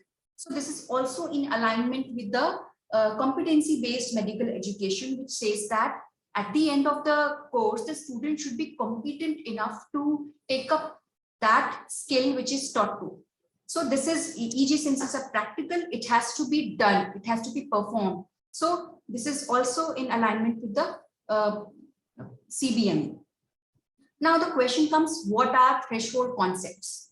So this threshold, as we all know, after the threshold, there is a shoot up in the action potential. So these threshold concepts, they are also something which brings about a drastic change in the understanding of the student. So this terminology, threshold concept framework, it was proposed in 2003 by Mayer and Mann. So they were working in the field of economics, but still it can be applied here also. So this is a concept that when the student encounters a difficult topic, somehow he tries to just grab the superficial part of it without getting into deeper understanding of that topic, and just tries to pass the exam by mugging up or memorizing few aspects of it, or just tries to work upon the other things where he can achieve scores. So tries to skip. So that is called a liminal space, which is a state of inauthentic understanding, which is encountered by the student when he is learning a difficult topic. So that is referred to as the threshold. So crossing this threshold leads to a change in the way of a student thinks about that topic and practices within that domain. And it is intrinsically linked to the reshaping of learner's identity. The student more connects himself or herself more with the topic and is able to recognize the topic as what is the core background of it and how it can be applied in the further subject. So this threshold, understanding of the threshold concepts brings about a whole lot of change in the outlook of the student towards that topic. Now, there are some characteristics of the threshold concept which have been devised by the Mayer and Land in 2003, and they were revised in later on 3 years later, that is in 2006. So a threshold concept is transformative. That is, it is associated with a significant shift in how the learner views the subject or the discipline. Once the student is able to cross or understand this threshold concept, it would bring about, it's like opening up another window through which he can look across and finds himself placed at a very much comfortable position. Then these are irreversible. Once it has been understood, then there is no going back. Like, for example, I would say polarity is considered a difficult concept in understanding EEG. So once a student understands what is polarity, he would be very much clear about what is the phase change in the EEG recording, or how that positive or negative deflection is occurring. So these kinds of concepts are very much core and important for topics such as learning EEG. Then these are integrative. Grasping a concept reveals previously unseen relationship with the disciplines. So this also gives the student an understanding of the associated changes which are occurring once this threshold concept is understood. So these are considered troublesome. That is, the concept appears counterintuitive or very new alien kind of thing which is coming up, and the student is quite scared to take it up, just tries to learn it superficially. So they require students to redefine previously held knowledge and beliefs. Then it is bounded. That is, it is not possible that learning one concept can teach everything. So that concept also has certain limitations, that it will open up a window to a certain aspect of the topic. बेटे मुझे इधर से ball pen दे दो. I think there is some sound coming in. So they have got liminality. As I said, that while engaging with a concept, the learner may try to oscillate between new and old understanding. So this is a midway. That is, the liminality says that from not knowing to completely understanding, the liminality comes in between. One has to go through this liminal area in order to completely understand the topic. So this liminality is an important property or characteristic of the threshold concepts. So then it is reconstituted. That is, crossing the threshold brings about a shift in the learner's subjectivity. Okay, sometimes the student feels that this is a very difficult thing. I'm just not going to get into it. I'll just do something else and try to overcome this. So it's once this threshold concept is learned by the student, then it also gives him confidence to identify himself as an expert in that area. Then it is discursive. That is, understanding the threshold concept also brings about a change in the usage of language by the learner. So it's identifying the threshold concepts in a class. Like I'm talking about EEG, but in general, we can extrapolate it to the other topics also. So as I'm working in EEG, I have devised this threshold concept for the EEG. So let us see the threshold concepts which may be in the different domains, that is cognitive, psychomotor, and the affective domain. So regarding the practical part, the practical part comes later. First, the student has to be aware of the knowledge, has to have a knowledge of that topic. That is the cognitive part. So EEG, it is considered a complex topic. It is like one has to have a knowledge of the brain, nervous system. That is one part, that is biology. Then the student needs to understand the biopotentials. That is some electrical like engineering work which the student needs to be aware of. That is equipment. Then the student has to understand the interpretation. So that also requires knowing what the student has to look for. So that cognitive domain has to be dealt with before moving on to the psychomotor, that is the technical part of it.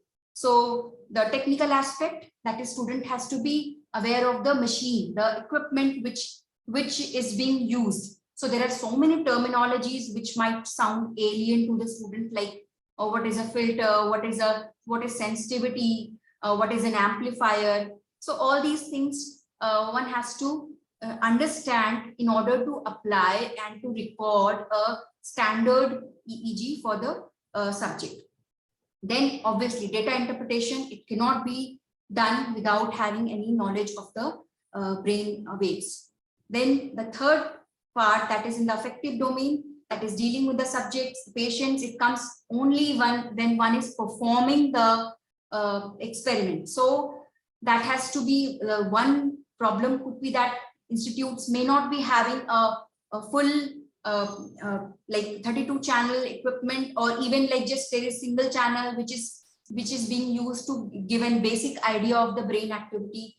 So once having the equipment is also one of the limiting factor in understanding the EEG. So then coming to the strategies which can be used to overcome the barriers to learning. So as saying goes by the Henry Bergson, that is the eyes see only what the mind is prepared to comprehend.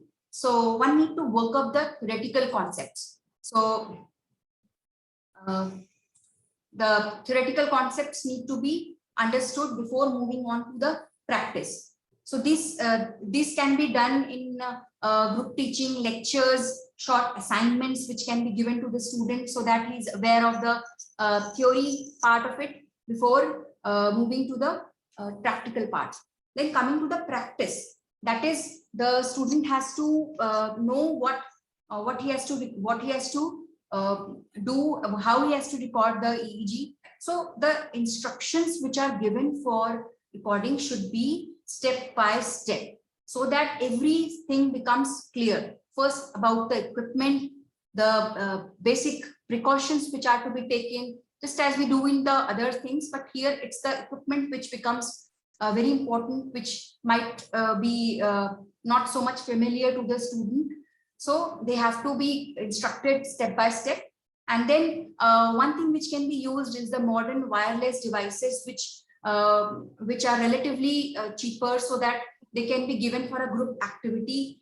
This would at least make the student aware of the basic brain electrical activity, how the waves appear. So those can be learned by the student, and it can be used to the engaging activities which can be made are like recording the cognitive states, the sleep and awake states, or changes with the eye closure, eye opening. All these things can be shown to the student to make it more engaging. And thirdly, as also Dr. Rihanna said, that active learning is very important, and integration of concepts is very important. So again, coming back to active learning by the student. So how can the active learning be involved to in the class of EEG? So there has to be hands-on activities. Unless the student is doing, he would not be able to understand. So there would be hands-on activities which will give the student an exposure of what might be the basic problems coming with that. So then there is a problem-based learning. Small group problems can be given in small groups, like, okay, just record the changes which can occur with the clenching of muscle. Those artifacts the students can be given to identify and see the live, how they can delineate the artifacts which are there, physiological artifacts. So it can be like a small activity which can be given to the student. Then there can be peer-led instructions, as also taught by the previous speaker, that there can be student who is taking up the class or instructing the colleagues. So that would make the student more active in the class, and he will be involved with the instrument, with the signals. So then that is one part. Then there could be concept mapping. So once the whole topic is divided into smaller parts, then each can be given to the student, and it would help him to bring about or complete that puzzle, joining those small pieces, and it would help the student to develop a concept map of the topic which is being taken. Then there can be case studies, like they can be taken to like a small visit to the neurology or medicine.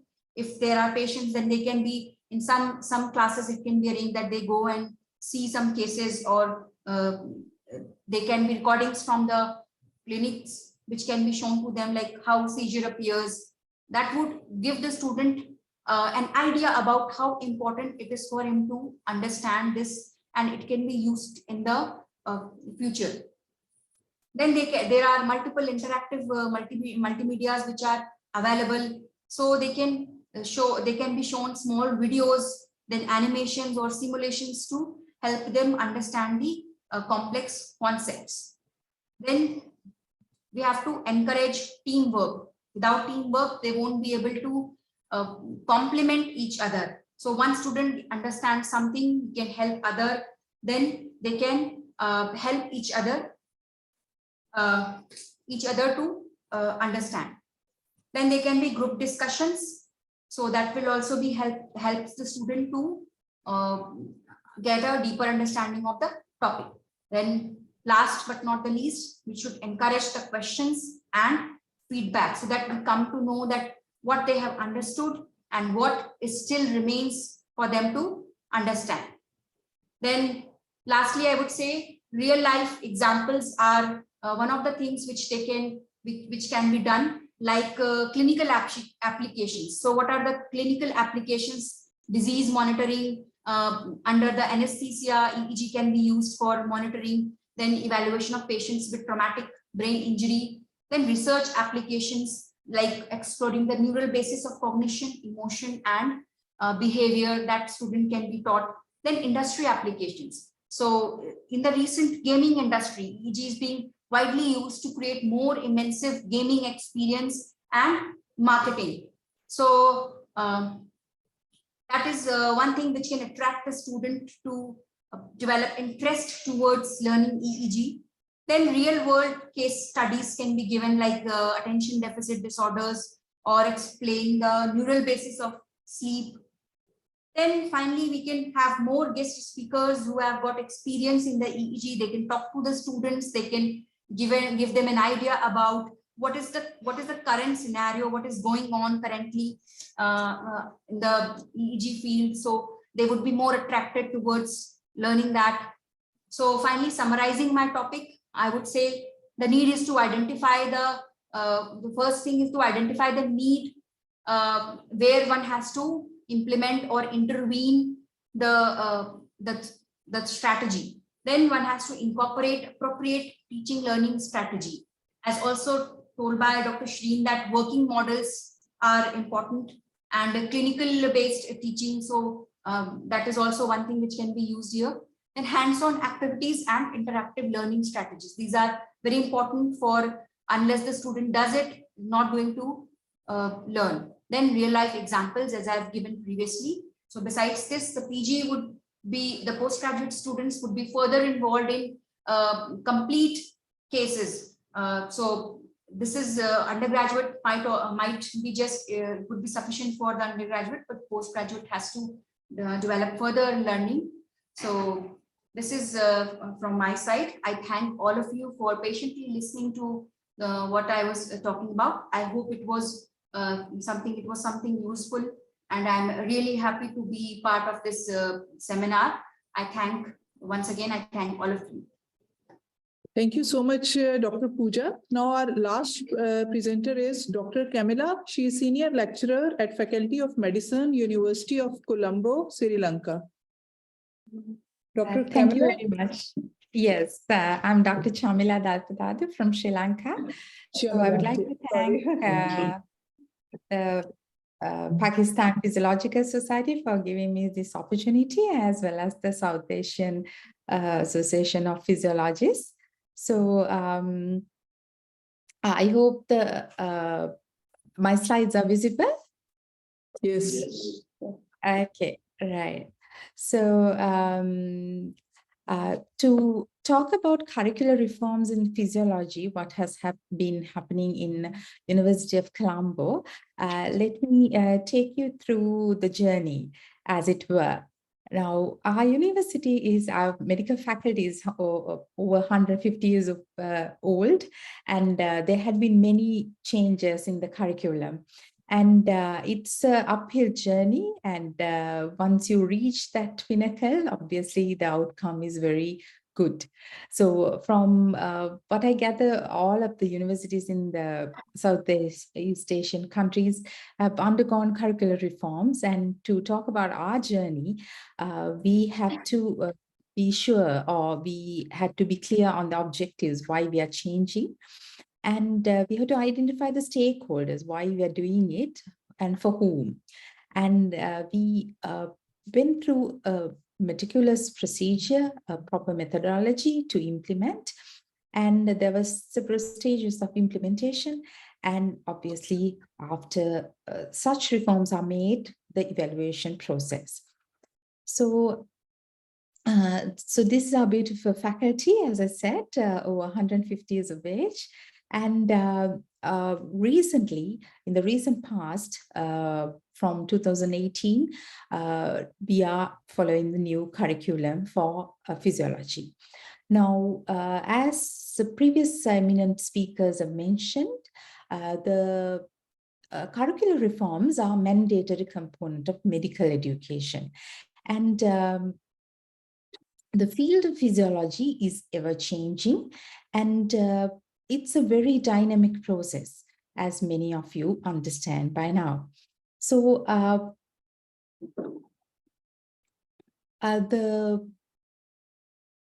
and it is very important to incorporate the modern education methods and to enhance practical knowledge in our students. So why we wanted to do this was, we wanted to get our students to empower themselves to solve practical problems using applied physiology, especially when they move on to clinical years as well as when they graduate. Who are the stakeholders?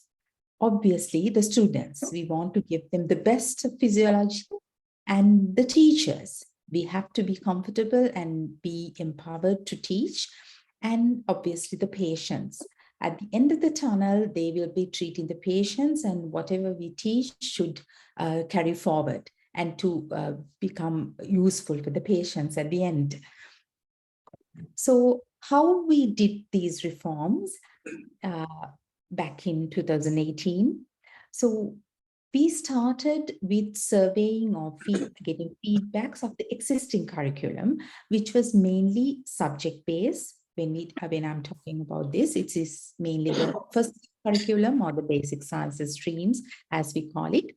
It was a subject-based curriculum.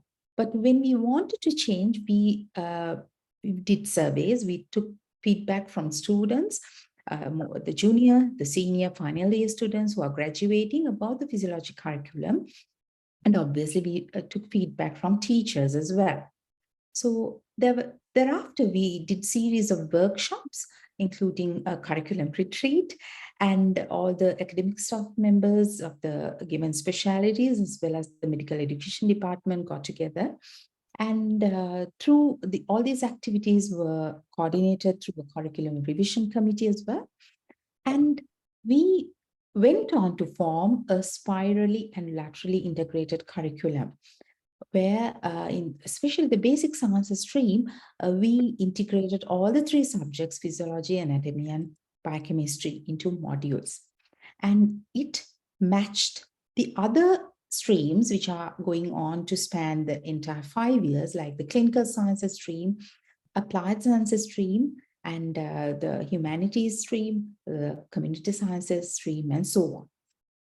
So there are set faculty objectives in our faculty, and these curricular changes had to be mapped to the faculty objectives.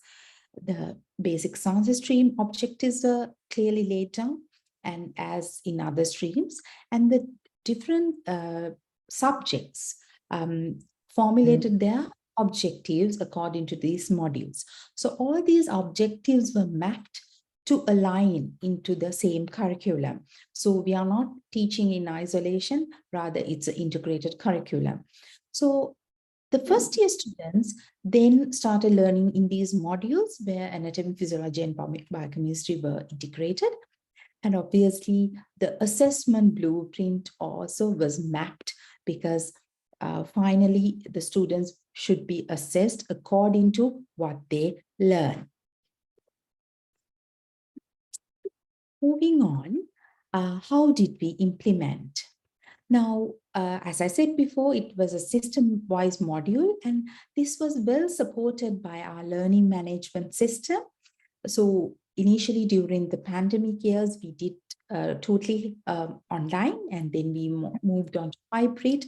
Now we are back on face-to-face, which we are happy. And we introduced more student-centered activities. So earlier it was small group discussions and practicals, but we introduced some more student-centered activities like student seminars, where students took the leadership. So the batch was divided into groups, and we introduced clinical scenarios, videos. For example, in cardiovascular module, while we were running things online, we showed them videos to different groups, and they had to come up with the solution to the problem they see. For example, elevated jugular venous pressure, or a runner having a high respiratory rate, even after finishing a 100-meter race, and so on. So we had little clinical scenarios and videos which were shown, and the groups, we gave allocated time with the facilitator, academic staff member guiding them, and the students made a presentation then and there. They made PowerPoint slides and presented, and obviously the feedback was given to the students from the students as well as the academic staff members. And all of the academic staff members joined in these activities. So the other change we did was to introduce interdisciplinary activities. We streamlined them. It was there earlier as well. So all three departments got together to discuss core clinical topics, for example, anemia in blood module, or jaundice in gastrointestinal module, where the anatomists, the physiologists, and the biochemists jointly discuss a clinical case with regards to what they have already learned, which revisiting these very important aspects heighten their learning. And these activities were well received by the students as well. And the physiology practicals also we streamlined. We introduced a student workbook, and each practical was designed, and 2 or 3 clinic staff members facilitated the students in small groups, and they had more hands-on experience with newer technologies. We also used the Power Lab system and neurogastroenterology. Electrogastrography was introduced, and they had face-to-face sessions with the technical staff together with the academic staff, and we showcased how some of these investigations done, which showcase the physiological functions in real life. And likewise, the EEG and cardiovascular module, Valsalva-Manu, and so on, where all the regulatory functions can be really demonstrated in live case scenarios. And a student workbook really facilitated the activities where they could document what they saw, as well as answer some of the questions given. And there are many integrated activities with other streams also. Likewise, the clinical sciences stream also would step in at the same week, where we are teaching the respiratory module, and they would discuss simple cases such as asthma, and where the physiologist, the clinician all sit at the same forum to discuss, to show the continuum of learning. And the student feedback was taken after each module, as well as after each big module and the subject wise. So then and there, we knew whether the students had identified the important sections or whether they could not grasp certain topics. So we could offer remedial measures via a variety of methods. So this was our physiologic practical book, and we made sure that every year we revised it, and the changes were done to the book as well. So obviously, moving on to the outcome of whole curriculum reform in the physiology subject, we, as a university, as a medical faculty, we take regular student feedback, and we are glad that positive comments regarding practical aspects of physiology teaching, as well as the student-led activities, were very well taken by the students, and this gave us the mandate to continue the curricular reforms that we were already doing. And obviously, we made some changes into the assessment, because the outcome of all the teaching would be the assessment and how much they have gained. So introduction of continuous assessments and objective structured projected examinations. And finally, we gave individual feedback after each of the continuous assessment, so that the students are not left behind. The ones who are struggling to, keep in par with the other students are also taken back on track. And we have been continuing to do formative assessments throughout the modules as well. So if I talk about the entire curriculum changes, all the changes are backed by the university regulations and which are facilitated by regular meetings of the basic sciences stream, as well as individual module committee meetings. And the overall supervision was through the Curriculum Evaluation and Implementation Committee, CDNAC, where regular meetings are held and each of the stream is responsible for their actions, and finally the faculty board. So that is the structure we used when we are doing any change to the curriculum. So in summary, as many of the speakers have highlighted, the curricular reforms are mandatory in this ever-changing field of medicine. And whatever we do, we always would have room for improvement. And it is through carefully designed constant review and feedback process. So finally, I would like to thank your patient listening and the South Asian Association of Physiologists and the Pakistan Physiological Society for giving me this opportunity. Thank you. Thank you. Thank you so much, Dr. Jamila. And now the house is open for question and answer session. May I start? Yes, sir. Right. I am Professor Rashid Mahmood from Rahman Medical College. First of all, I thank Pakistan Physiological Society and the President, Professor Madi Khan, and other office bearers for an excellent arrangement. All the presentations were excellent. But I can say a question and the comment. The main focus of almost all presentations was on teaching methodologies, and that was excellent. We received many new things, many new things were added. But there was little discussion on teaching physiology in itself, and probably we need to see on the content also, that is, we can say the syllabus and which topics are to be taught and which topics are not to be taught.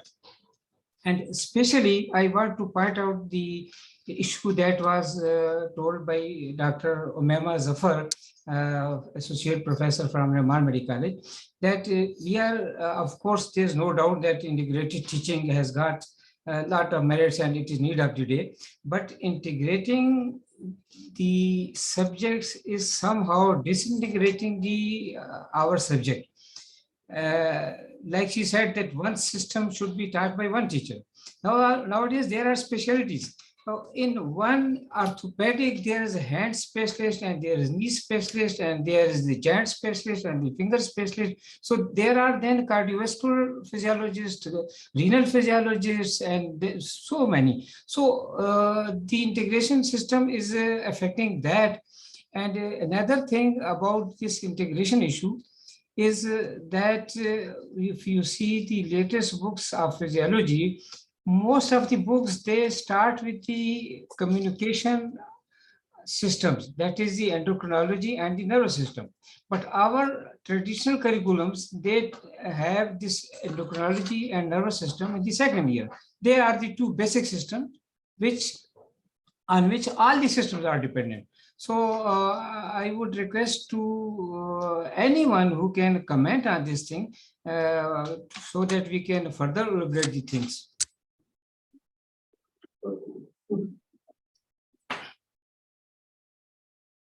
Any other questions? Sir, I would like to second Dr. Rashid Mahmood. He was absolutely right that we addressed medical teaching techniques too much and focused a little on this curricular reform, which was the topic of today's seminar.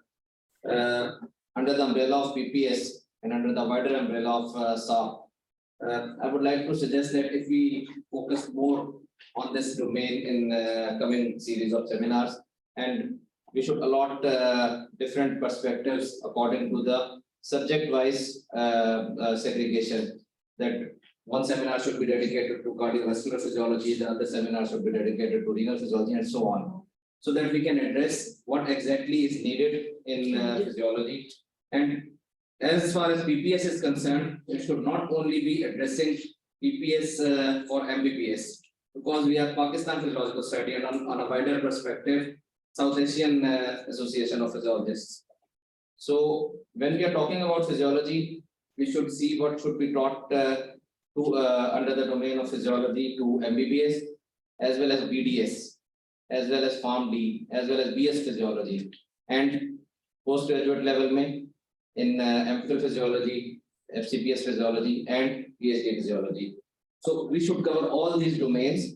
And as far as practical aspect is concerned, already work has been done.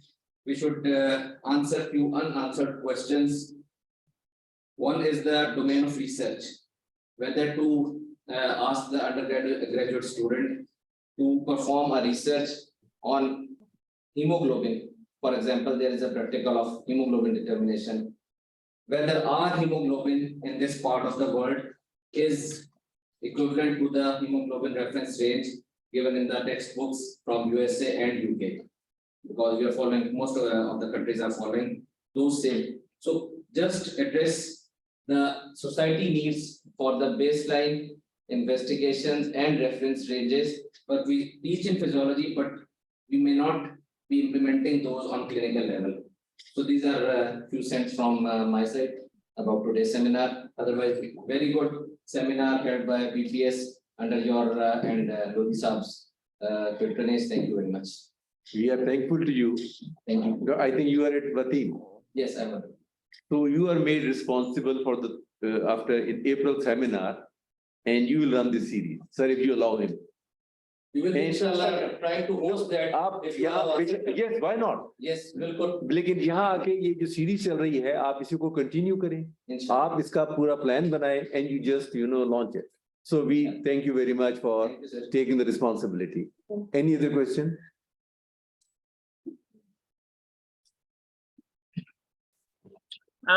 Can I speak, Professor Umar Ali Khan? Assalamu alaikum. Well, sure, please. Thank you very much for organizing such a useful seminar. And I was just listening to Dr. Pooja's talk, and the comment that followed by Professor Rashid. That was a very interesting comment. And recently, I am writing a blog for Advances in Physiology Education Journal, in which I am highlighting this problem that Professor Rashid raised. And the problem is about surface learning of the students who belong to integrated curriculum, that they pick and choose things, and there is no ownership of any department, and there is integration, which may lead to disintegration of holistic picture in the mind of the students. So I think there should be answer to every problem, and the answer, one of the answers to that problems can be in the assessment system.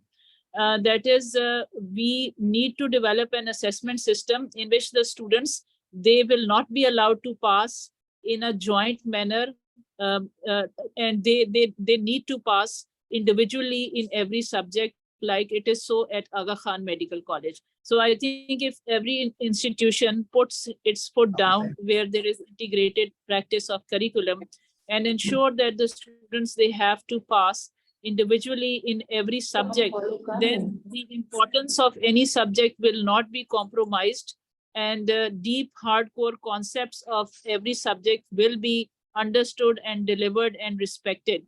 Otherwise, the students, they can become jugglers, and they can manage to pass by picking and choosing the curriculum, and without undergoing in depth and in detail, and without getting or developing a holistic picture of the patient. So these are 2 pence from me. Thank you. Thank you. Madam, in Al-Nafees Medical College, we are also following the subject-based assessment, subject-based pass and fail. Like in anatomy, physiology, and biochemistry, we used this subject-based system. While our system is integrated, but pass-fail is subject-based. Yes, I appreciate that, Professor Munaza. I appreciate that. Subject is. Yeah. Even in Sri Lanka, Colombo, although the teaching is integrated, the assessment is subject-based still. So it's a very valid point because they have to pass all 3 subjects, but we make sure the teaching is integrated so everything is streamlined. Thank you. Thank you. That's great. So may I add one thing more? Yeah, sure, please. Another point is that the teaching hours, the compulsory teaching hours that have been ordered by PMDC and PMC. Initially, there was a few years back, 500 teaching hours were for anatomy, 500 were for physiology, and probably 250 for biochemistry and so. Somehow they changed, they added some new things and they reduced the physiology teaching hours to 450 hours. And then they added some new things like life sciences and behavioral sciences, etc. And then again at the cost of the physiology teaching hours, now the physiology compulsory teaching hours are 400. Rather, it is an expanding field. If you see the anatomy 500 hours, we are not producing the specialists. We are producing medical officers, general practitioners. So they don't need to learn each and every the groove of each bone and each attachment detail, but the biochemistry and physiology, they are the basis of this pharmacology, pathology, and medicine, other fields. So we need to work on some situation that, of course, there's no limit to add to these hours, but when the institutions, they see the PMDC curriculum, then they don't allow you to use many hours. They said it should not be at the cost of that. So I don't think in the era of the integrated curriculum, the applied physiology and the clinical physiology, 400 hours, I think are very less. So we need to work on that also. I think what they are saying, it is minimum teaching hours. Maximum is the limit of the institute. And if being a physiologist, I'm unable to convince my administration that I need to teach so much. I don't think if I want to teach, professor of pharmacology will stop me. And if she says that I want to teach this much, so we won't say, no, don't teach this. So it is, I think, integration in between minds also is required to teach in integrated physiology. I think this is, a very good point raised, but I think take it as minimum, and maybe if someone finds a problem in convincing administration, so we, Pakistan Physiological Society, will write a letter to them. So this is what it needs to be done. Rashid Sahab, we take this responsibility, inshallah. If anyone finds a problem, and we'll write a letter from Pakistan Physiological Society, inshallah. Right. Now I have to say something that, in fact, what was in my mind when I said this curricular reforms, you see the climate is changing. Floods not coming from rivers, coming from downpour. And you see yesterday we had a hailstorm. And you see 45 seconds in Turkey. What happened? And in 2005, the earthquake of Kashmir. So the things are changing. Our physiology is same as given in Guyton. Why? This is my point of view, that why climatic change is not affecting our teaching of physiology to the students. Have we taught them that if floods come, what will happen? If more trees are cut, the temperature will rise. And this rise in temperature will affect the body, how much, what will be the homeostasis? We are taking temperature 37 degrees Celsius and homeostasis is done. No, now we all have to, rise to the occasion of this climatic change and teach our students what is required. And I hope all of us, I think I will request Dr. Sobia to write down this, that we have to revise our curriculum. We have to take chapters, as Dr. Saab said, that we have to write according to the needs now. Again, when the Guyton was written, Sherwood was written, Silverthorne was written, they were not having these problems. Even you see smog right now today in the morning in Lahore, in Jang, in Uj Sharif, it was fog. It was smog. What should those people be? If someone goes and serves there as a medical officer, what he should do? What is the physiological change coming into that person who is living there? Idrisa, what do you think? Shouldn't we teach them? Yes, it's need of the hour. And if we address it. This is the curricular reform, and I will request the society, if they can hold another seminar after Ramzan one, that we talk about climatic change and teaching of physiology. What the student must know. We teach environmental physiology, high altitude. Who cares? Who goes? We teach deep sea. Who goes? Everyone is affected now. The temperature change, abrupt change in temperature in Islamabad, I don't know other places. The abrupt change in one night, you went from quilt to blanket. Isn't it? ये हुआ ना कि लिहाफ से हम कंबल पे आए एक रात में. This was abrupt change. What is adaptability now? How will we adapt? Yes.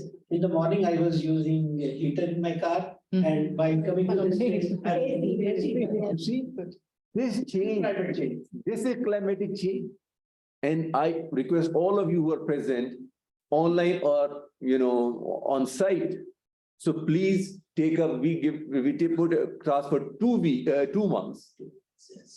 Not in March. In April, we'll hold another seminar of the same thing. That can we write a book of physiology for our region? And we incorporate pharmacology in it. We can incorporate, biochemistry and forensic and all these. And then we all become authors, write one chapter each. So Pakistan Physiological Society will publish it, inshallah. But the next seminar, I would suggest that you specify one topic, like the effects of smog on respiratory system. Maybe after 6 months, let us first, steam out. That what are, we were having from India, Dr. Pooja was there, and Shamila from Sri Lanka, and maybe we have someone from Nepal or Bhutan and Bangladesh. So we get all the problems, and then we write a book for this regional society, Southeast Asia. We have got common problems. We don't have borders, you see. If smog is here, it is in Amritsar as well. Yes. Isn't it? So, and if something happens in Peshawar, Kabul is also suffering. Yes. Afghanistan, I mean to say, Jalalabad is affected.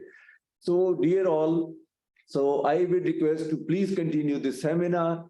All of us, we have to contribute if we want to protect these things in coming future, inshallah. Hopefully, we'll be the physiologists are the person who teach them medicine. Sir? Medical students. Isn't it, sir? So these were my 2 cents. So thank you very much for generating this debate. We are thankful. So can we have ceremony now? Yes. All those who are online, please, they need to send all the speakers to send their postal address so that we can send them the shields. Even from India and Sri Lanka, I hope we'll be able to send them, isn't it? Yes. We can send them? Yes, we can send them. And rest who are present, we can have shields here. And I will request Khan Idris Saab to give the shields. He will represent Jan Aslam. Yeah.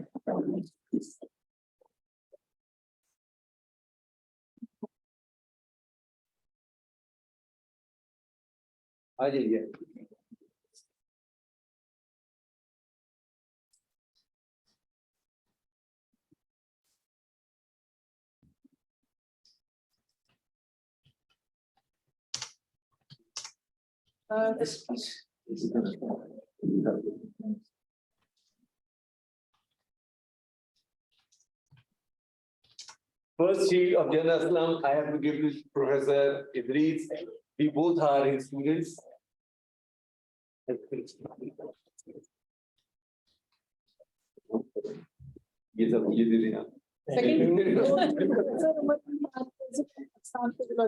want to share my feeling. We were roommates in College of Physicians and Surgeons when we were doing part 2 training. And Professor Idrisa said, कि यार मैं चाय नहीं पीऊंगा, यहाँ बहुत पीनी पड़ती है, और शाम को कहते इतना बड़ा मग खरीद के लाए, यार इसके बगैर कराची में नहीं रहा जाता। Third field goes to Dr. Sobia, coordinator, Pakistan Physiological Society. For the rest of the shields with online for online presenters.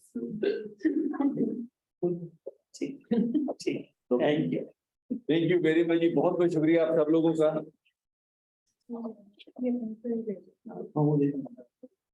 So can we call it off? Thank you very much, all of you. बहुत बहुत शुक्रिया जी। अस्सलाम वालेकुम वरहमतुल्लाहि वबरकातुहू। Thank you, sir. Thank you so much. Thank you so much. Next seminar will be on 15th. Next seminar will be on 15th of March. बोले जी बोले। Next seminar will be inshallah on 15th March 2023, Wednesday. The topic will be fasting and human physiology. Very good topic. And hormonology. आपने करनी है जी, आपने करनी है और therapeutics मैं It would be just 1 week before Ramadan. Very nice. Sir बड़ी मेहरबानी सर अभी कच्चा है जरा सर, थोड़ा सा हाइट है सर, हाइट है 10 मिनट के लिए। So we have IT inshallah taala and all participants we can have IT क्या नाम है डॉक्टर अच्छा आपने आना है